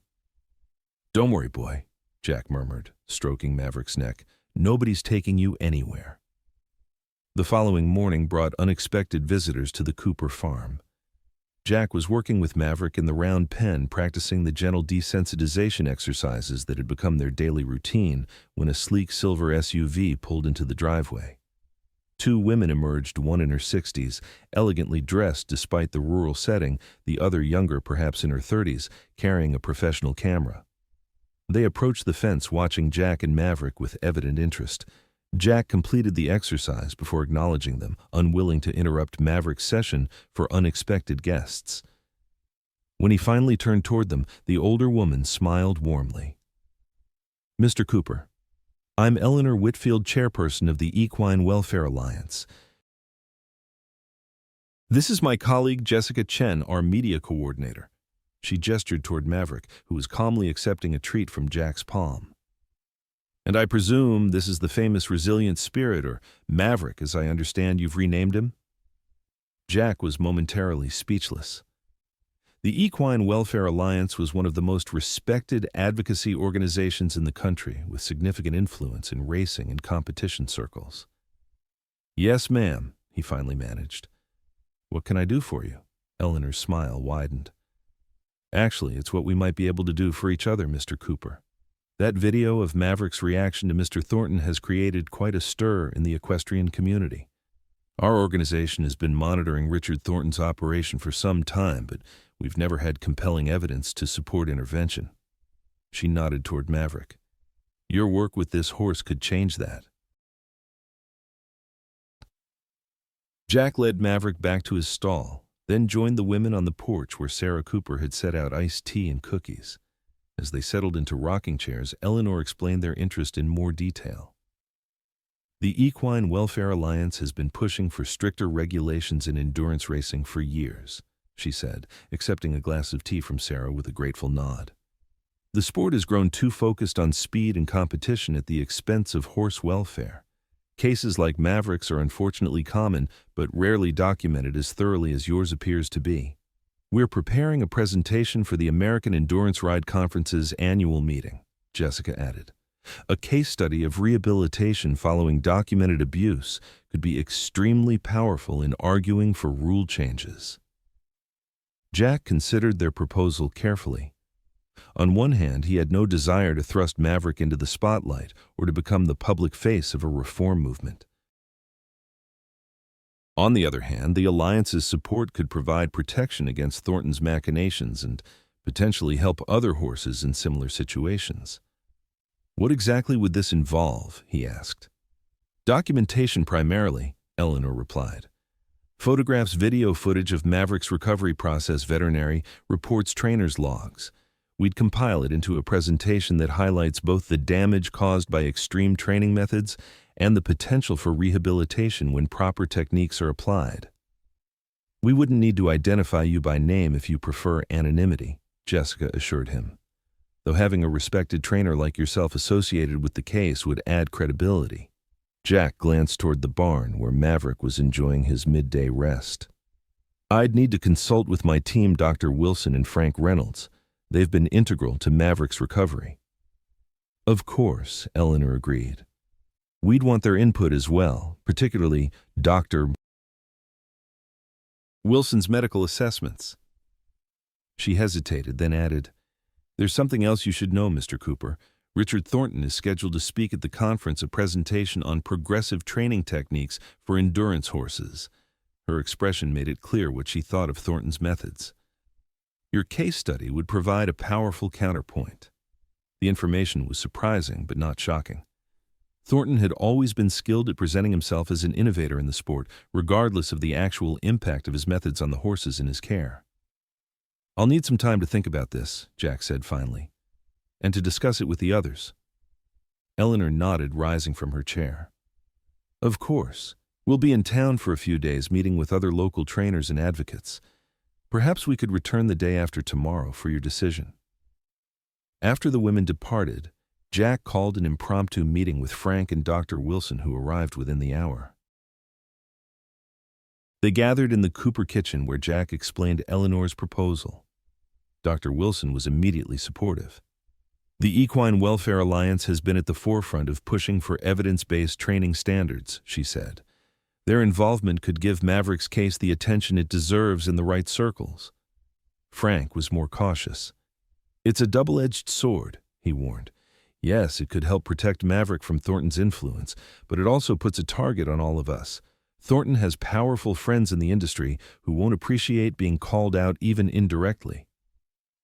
What about Maverick himself? Sarah Cooper interjected, surprising the others with her question. All this attention, all these strangers coming and going, how will it affect his recovery? It was a valid concern that Jack had been considering as well. Maverick's progress was steady but fragile. Disruptions to his routine exposure to unfamiliar people with cameras and equipment. These could potentially trigger setbacks. We'd need to set strict guidelines, Jack decided. Limited access controlled environments, no flash photography, and we maintain the right to stop immediately if Maverick shows signs of distress. That's reasonable, Dr. Wilson agreed. And to be fair, part of his rehabilitation should include gradual exposure to new people and situations. If managed carefully, this could actually be therapeutic. Frank still looked uncertain. Thornton won't take this lying down, he warned. He'll see it as a direct challenge. Maybe it's time someone challenged him, Jack replied, a steely determination in his voice. How many other horses have suffered under his methods? How many will continue to suffer if nothing changes? The question hung in the air, its weight palpable in the kitchen's sudden silence. Well, Frank said finally, a slow smile spreading across his weathered face. When you put it that way, guess we don't have much choice, do we? When Eleanor and Jessica returned 2 days later, Jack presented them with his conditions for participation in their campaign. To his relief, they were receptive to his concerns about Maverick's welfare and agreed to a gradual approach that would minimize stress for the recovering horse. We'll start with still photography and existing documentation, Eleanor suggested. Any video filming can wait until Maverick is more accustomed to the process. Over the next few weeks, Maverick's rehabilitation continued alongside the careful documentation of his progress.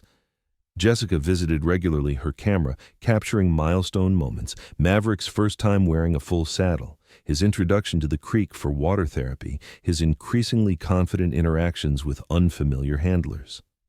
Dr. Wilson contributed detailed medical reports and before and after assessments that painted a compelling picture of Maverick's physical recovery.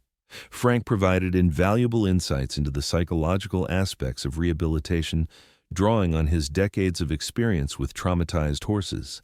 Throughout it all, Jack maintained his focus on Maverick's well-being.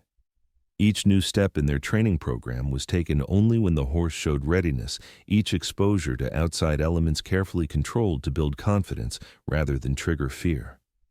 By mid-August, nearly 4 months after Jack had brought Maverick home from the auction, they faced their most significant challenge yet. Eleanor had suggested that documenting Maverick's reaction to a training track, a controlled environment, similar to where he had experienced trauma, would powerfully demonstrate both the lasting impact of abuse and the potential for recovery. "We don't need him to run or even wear racing tack," she assured Jack. "Just seeing how he responds to the environment with you beside him offering support would be compelling footage for our presentation." Jack was hesitant. They had made remarkable progress with desensitization in familiar environments, but introducing Maverick to a setting so closely associated with his past suffering was risky. "I won't put him through that unless I'm convinced he's ready," Jack insisted. "Of course," Eleanor agreed. "You know him best. But consider this eventually for his recovery to be complete. Maverick will need to face these triggers in a controlled way. This could be that opportunity." After lengthy discussions with Frank and Dr. Wilson, Jack reluctantly agreed to a trial visit to a small private training track owned by a supporter of the Equine Welfare Alliance. They would bring Maverick to the facility early in the morning when no other horses were present, allow him to become accustomed to the surroundings at his own pace, and leave immediately if he showed signs of serious distress. The day of the track visit dawned clear and cool, ideal conditions for their sensitive mission. Jack had spent the previous evening with Maverick talking softly to him as if the horse could understand the challenge that lay ahead. "Nothing bad will happen tomorrow," he promised, stroking Maverick's gleaming neck. "I'll be right beside you the whole time." The journey to the training facility was tense. Though Maverick had become comfortable with trailer travel for short distances around the farm, this was his first significant trip since his arrival at the Cooper farm. Jack rode in the trailer with him, a technically unsafe practice that he insisted upon to keep Maverick calm. When they arrived at the deserted training center, Jack led Maverick from the trailer with exquisite care, allowing him to take in his new surroundings gradually. Frank, Dr. Wilson, Eleanor, and Jessica maintained a respectful distance, aware that this moment belonged primarily to the horse and the young man who had committed himself to his recovery. Maverick emerged, blinking in the early morning light, his nostrils flaring as he caught the scent of the track, the distinctive mixture of sand, dirt, and crushed stone that lined the oval course. His ears swiveled rapidly, taking in the unfamiliar sounds, distant traffic birds and the surrounding trees, the gentle flap of flags on the infield poles. For a heart-stopping moment, Jack felt Maverick's muscles tense beneath his hand. The horse's breathing quickened, his eyes widening with the first stirrings of panic. Jack held his breath, prepared to abort the experiment if necessary. But then, remarkably, Maverick turned his head toward Jack, seeking the reassurance of the human who had never betrayed his trust. Jack stroked his neck, murmuring words of encouragement, and gradually the tension eased from the stallion's powerful frame. "That's it," Jack whispered. "I'm right here." Slowly allowing Maverick to set the pace, Jack led him toward the edge of the track. They stopped several yards away, giving the horse time to process the sight and sense. Jessica's camera clicked softly in the background, capturing the moment with professional discretion.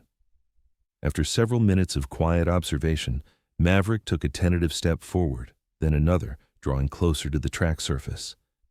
Jack matched his movement, neither encouraging nor restraining, simply accompanying.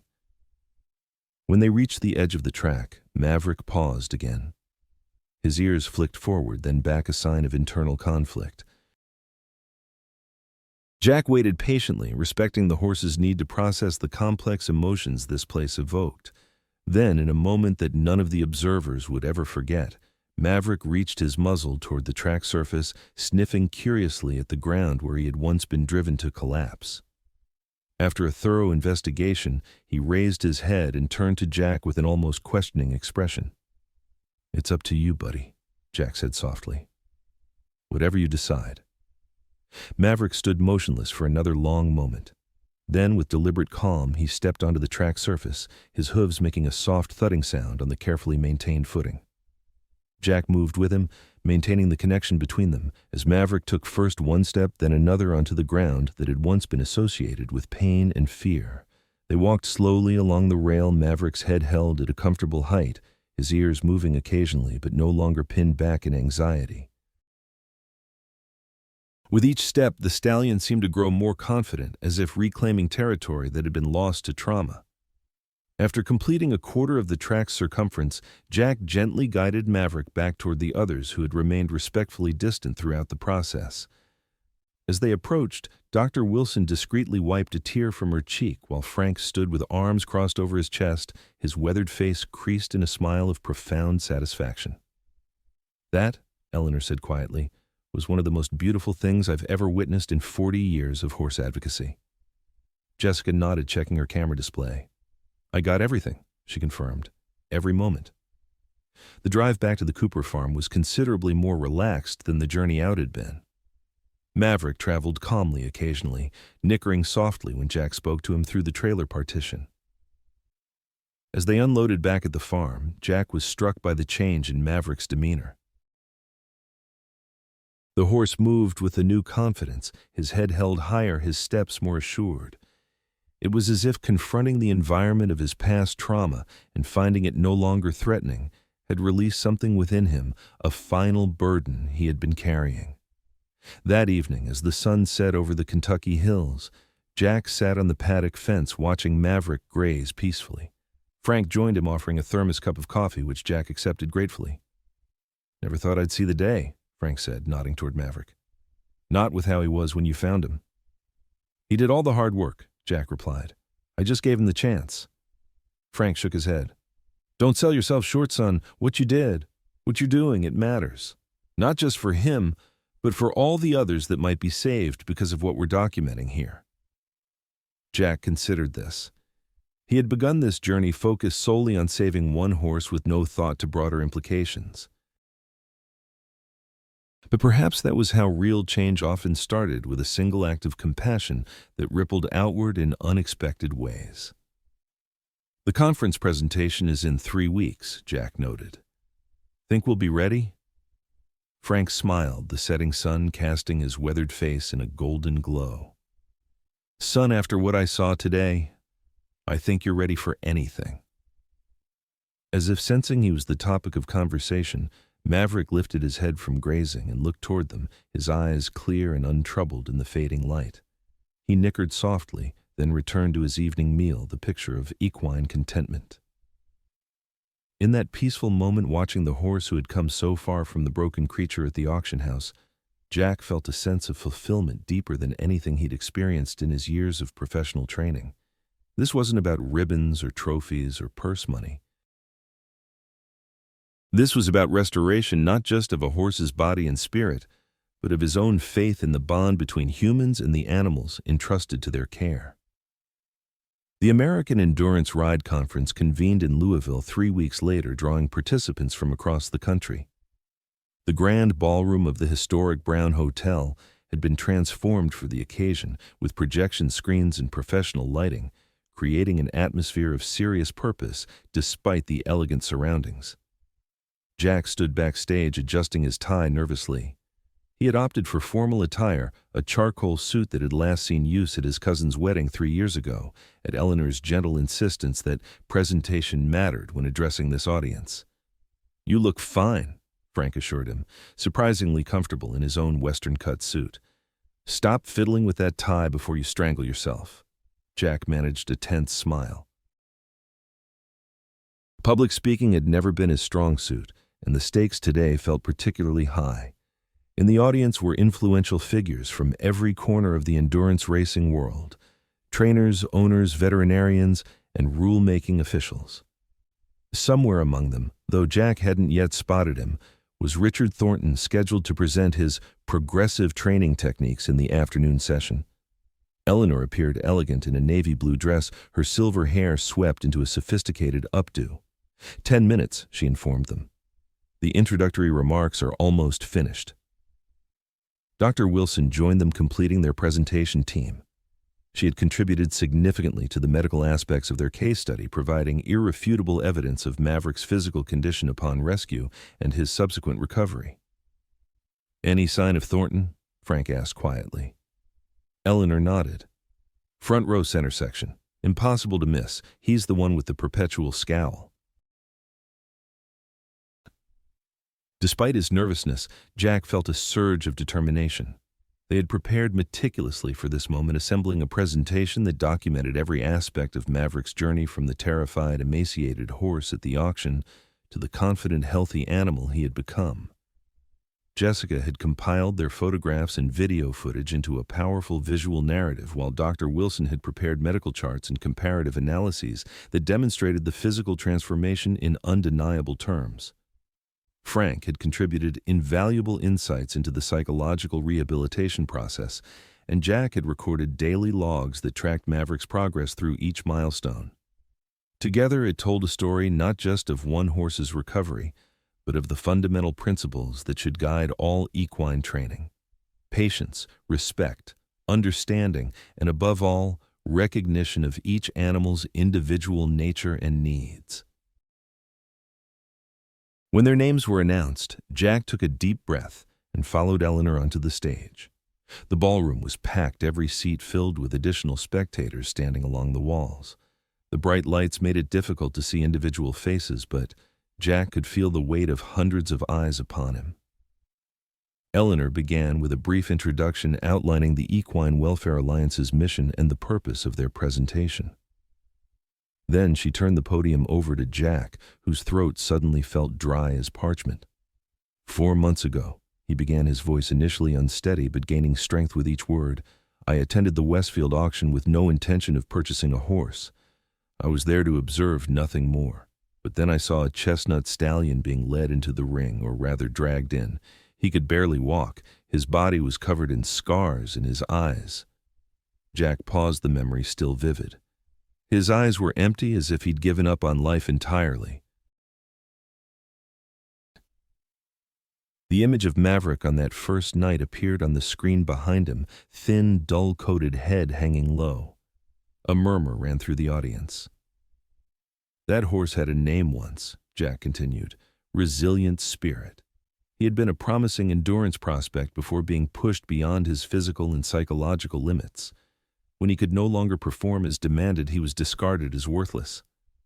Jack was aware of movement in the front row, Thornton shifting uncomfortably in his seat, but he pressed on, focusing on the story that needed to be told. Today, that same horse has a new name, Maverick, and more importantly, he has a new life. The screen behind him changed to a recent photograph of Rejected Horse Rises Again. Part 3 continued. The screen behind him changed to a recent photograph of Maverick Head, held high, coat gleaming in the sunshine, eyes bright with intelligence and trust as he stood beside Jack in the paddock. The transformation was so dramatic that several audience members gasped audibly. This is the same horse 4 months later, Jack continued. This presentation isn't about assigning blame or criticizing specific training methods. It's about demonstrating what's possible when we approach rehabilitation with patience, respect, and evidence-based techniques. For the next 40 minutes, Jack, Dr. Wilson, and Frank took turns presenting different aspects of Maverick's rehabilitation journey. Dr. Wilson detailed the medical challenges they'd faced, from Maverick's severe malnutrition and muscle atrophy to the tendon damage in his left foreleg that had initially seemed beyond repair.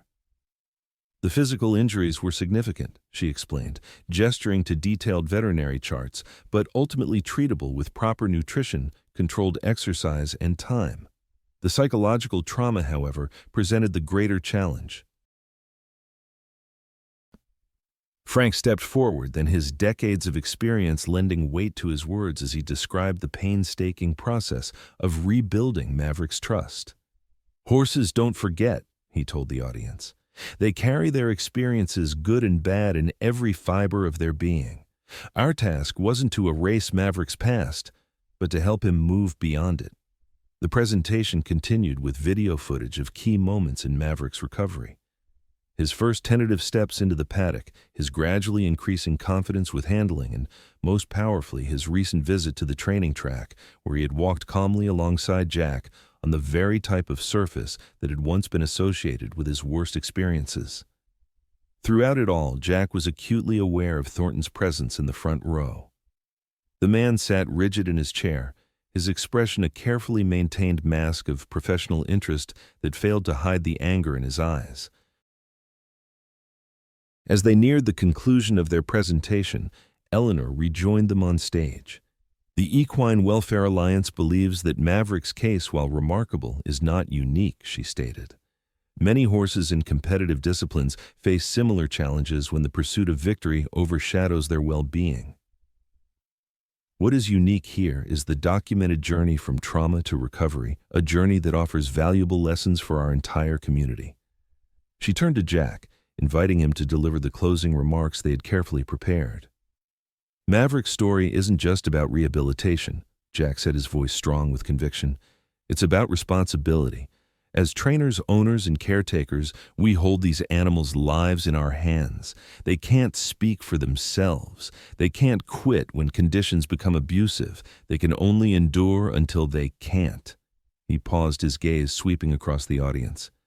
Endurance racing is a magnificent sport with a proud tradition.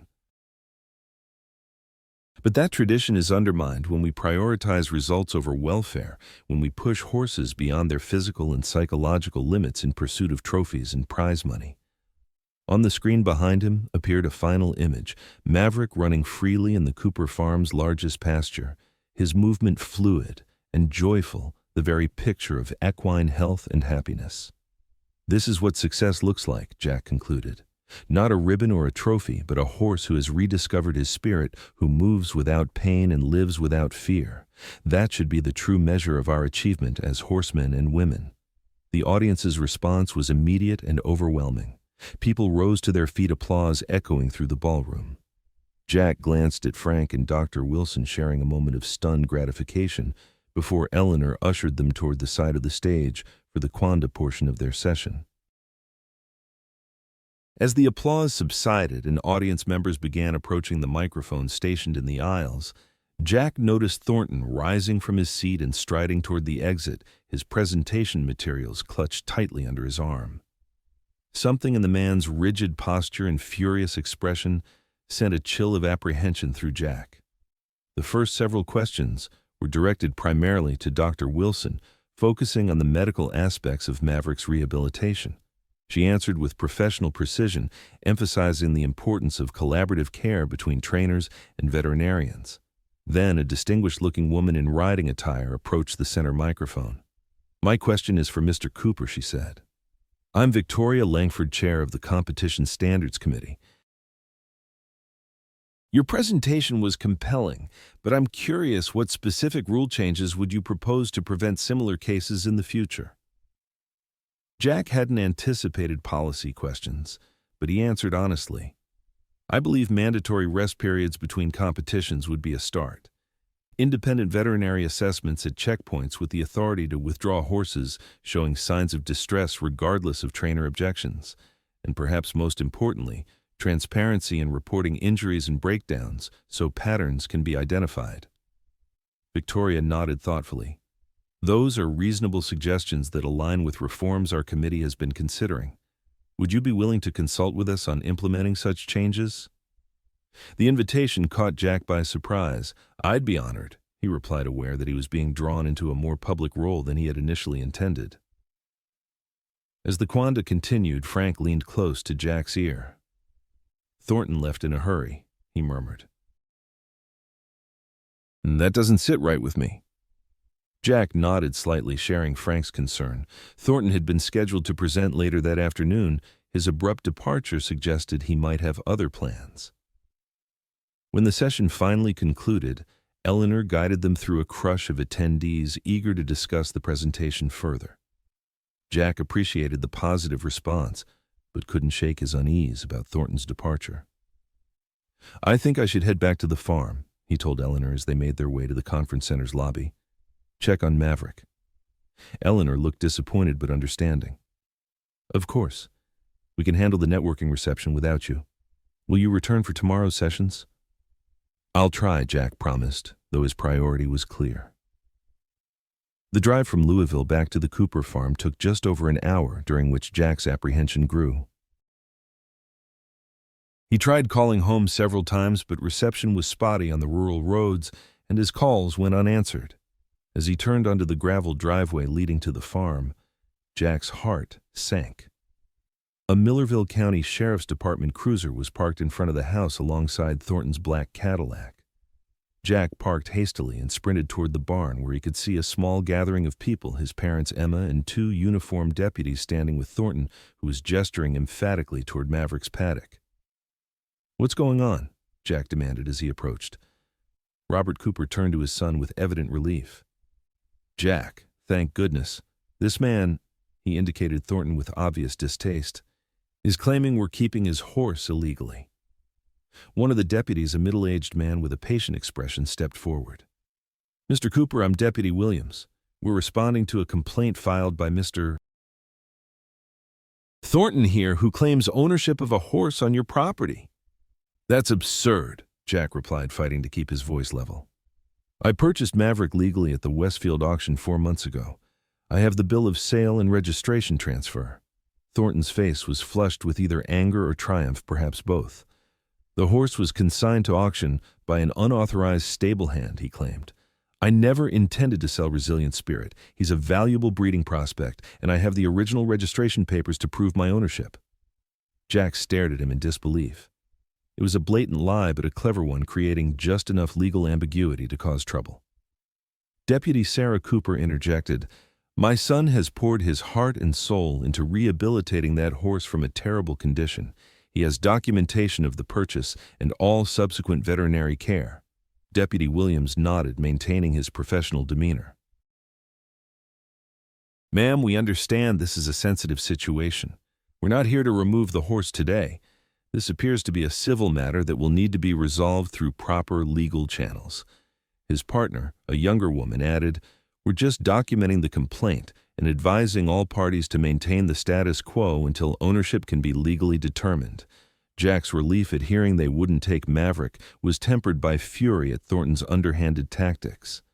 "This is harassment," he said flatly. "Mr. Thornton is retaliating because we presented evidence of his abusive training methods at the conference today." Thornton's expression hardened. "Defamation is a serious charge, Cooper. You might want to be careful what you allege."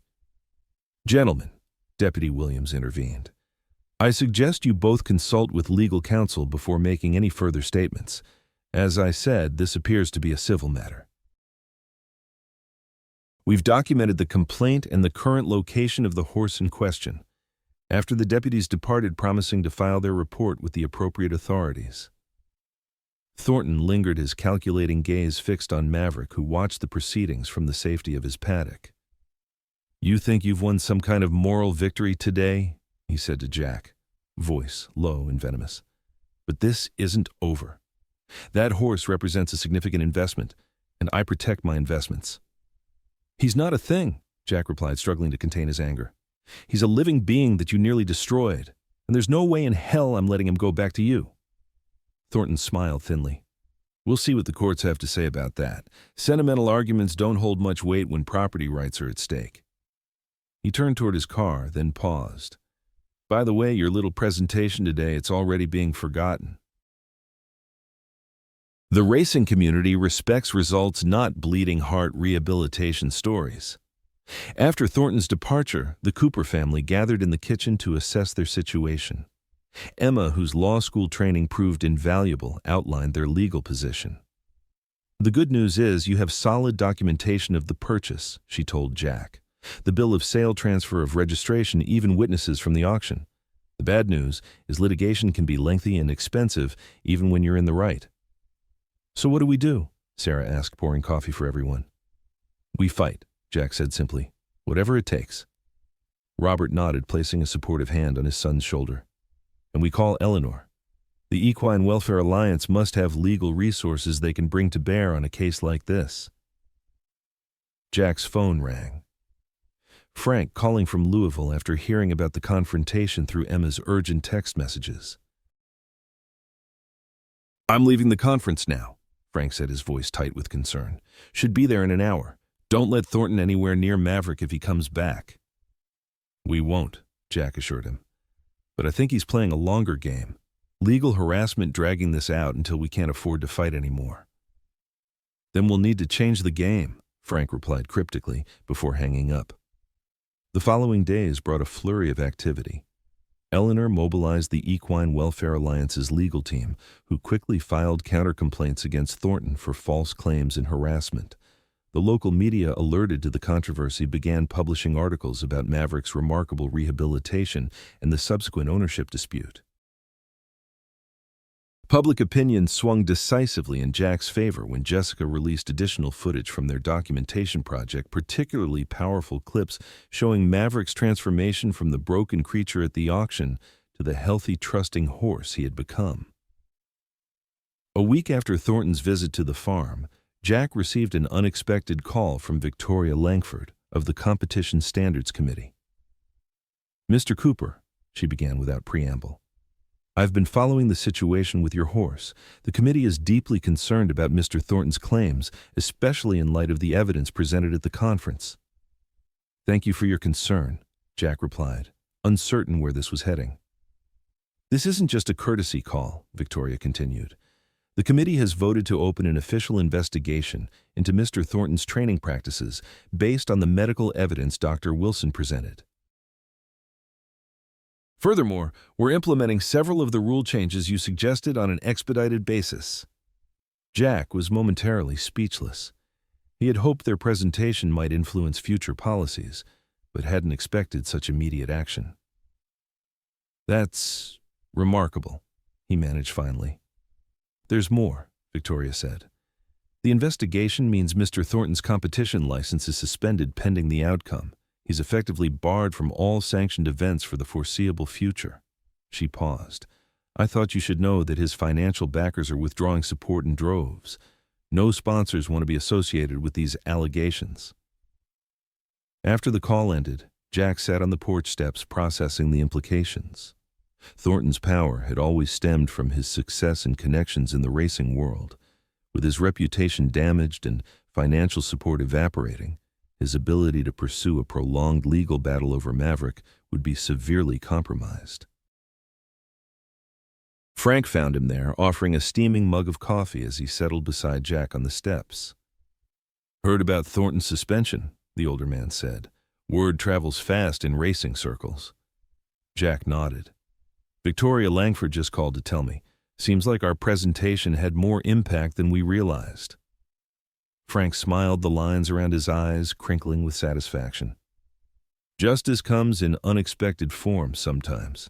He gestured toward the paddock where Maverick grazed peacefully in the afternoon sun. "How's our boy doing with all this commotion?" "Surprisingly well," Jack replied. "It's like he knows we're fighting for him." They sat in companionable silence, watching Maverick move with the fluid grace that had been restored through months of patient rehabilitation. "You know," Frank said finally, "when I first saw that horse at River Bend, I recognized something special in him.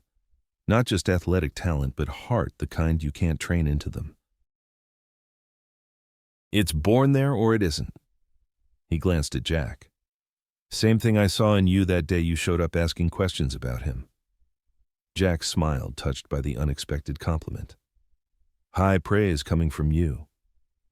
"Just the truth," Frank replied with a shrug. "Some people are meant to find each other.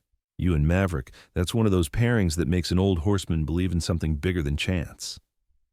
3 days later, Jack's phone rang while he was working with Maverick in the round pen. The caller ID showed Eleanor's number. "Jack," she said when he answered, her voice vibrating with suppressed excitement, "I've just heard from our legal team. Thornton is withdrawing his ownership claim." Jack nearly dropped the phone. "What? Why?" "The official reason is that pursuing the matter isn't worth his time and resources," Eleanor replied. "But unofficially, I think the combination of public pressure, financial losses, and the pending investigation made his position untenable." "So it's over?" Jack asked, hardly daring to believe it. "Not entirely," Eleanor cautioned. "We're insisting on formal documentation renouncing any future claims on Maverick. But yes, the immediate threat is past." After hanging up, Jack leaned against the round pen fence, overwhelmed with relief. Maverick approached, nudging his shoulder gently as if sensing his emotions. "You're safe now, boy," Jack told him, stroking the white star on his forehead. "Really and truly safe." The weeks that followed brought a return to normalcy at the Cooper farm. Maverick's rehabilitation continued, each day bringing new progress as the horse reclaimed not just his physical abilities, but his natural joy and curiosity. Word of his remarkable recovery spread throughout the equestrian community, drawing occasional visitors, trainers, veterinarians, and welfare advocates eager to learn from their success. Jack welcomed them, recognizing that Maverick's story could help change practices and save other horses from similar suffering. On a crisp autumn morning, with leaves turning golden on the surrounding hills, Dr. Wilson conducted what had become a routine examination of Maverick in the paddock. "Well," she said, straightening from checking his once damaged leg, "I think it's official. He's fully recovered, physically speaking." Jack smiled, watching Maverick investigate Dr. Wilson's medical bag with typical curiosity. "And psychologically, I'm not sure horses ever completely forget trauma," she replied thoughtfully. "But they can move beyond it, learn to trust again, find joy in their lives." She gestured toward Maverick, who was now playfully tossing her stethoscope into the air. "I'd say he's done exactly that. So what next?" Jack asked. "For his future, I mean." Dr. Wilson considered the question. "That's up to you, isn't it? He's young, healthy, and intelligent. He could have many paths ahead of him." It was a question Jack had been contemplating for some time. Maverick's days as an endurance racer were rightfully over. His body had paid too high a price already for that particular career, but he was too vibrant, too capable to simply live out his days as a pasture ornament. The answer came a week later when Eleanor called with an unexpected proposal. "The Alliance is establishing a new program," she explained, "an educational initiative focused on ethical training methods and equine welfare.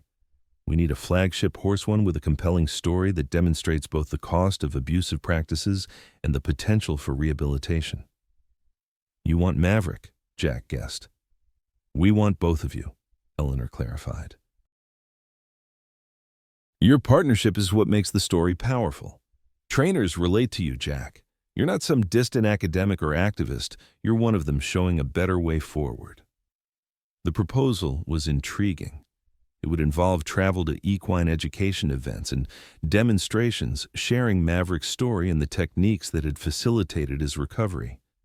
It wasn't a path Jack had ever envisioned for himself, but he couldn't deny the potential impact. "I'll need to think about it," he told Eleanor. "Discuss it with my family and Frank." That evening, gathered around the Cooper kitchen table, Jack presented the proposal to his parents, Emma and Frank. Their support was unanimous and immediate. "You'd be making a real difference," Emma pointed out, "changing the industry from within." "The farm will manage fine with you traveling occasionally," Robert added. "Your mother and I aren't ready for retirement just yet." Frank, who had become like family over the months of working with Maverick, nodded his agreement. "It's a natural next step.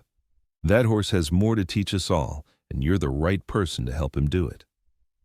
The following weekend, Jack took Maverick for a long ride through the autumn woods surrounding the Cooper farm. It was their first true recreational ride together. Not rehabilitation, not training, just the simple pleasure of horse and rider moving in harmony through the dappled sunlight. As they paused on a hilltop overlooking the valley, Jack reflected on the journey that had brought them to this moment. From a desperate auction house rescue to a partnership that had changed both their lives immeasurably. "What do you think, Maverick?" he asked, patting the horse's gleaming neck. "Ready for a new adventure." Maverick tossed his head and nickered softly as if in agreement. Jack smiled, feeling a deep certainty that whatever path lay ahead, they would walk it together, two resilient spirits who had found in each other the healing they both needed. 6 months later, Jack stood in the wings of an auditorium at a major equestrian expo, watching as Eleanor introduced him to a packed audience of trainers, owners, and enthusiasts.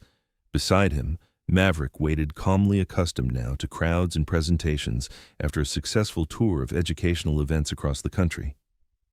"Ready, partner?" Jack murmured, adjusting the simple halter that was the only equipment Maverick needed these days.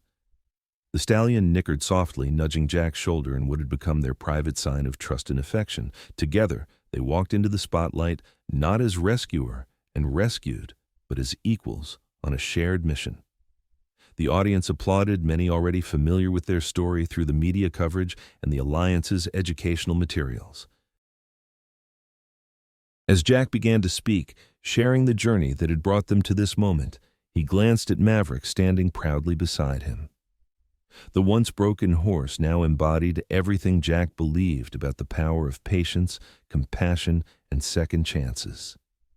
"This isn't just Maverick's story," Jack told the audience, his voice strong with conviction. "It's the story of what's possible when we choose respect over dominance, partnership over exploitation. It's a reminder that sometimes the most damaged spirits have the most to teach us if only we have the courage to listen." Maverick turned his head, meeting Jack's gaze with the clear, confident eyes of a horse who had reclaimed his spirit and found his purpose. In that moment, Jack knew with absolute certainty that their journey together was just beginning. The end.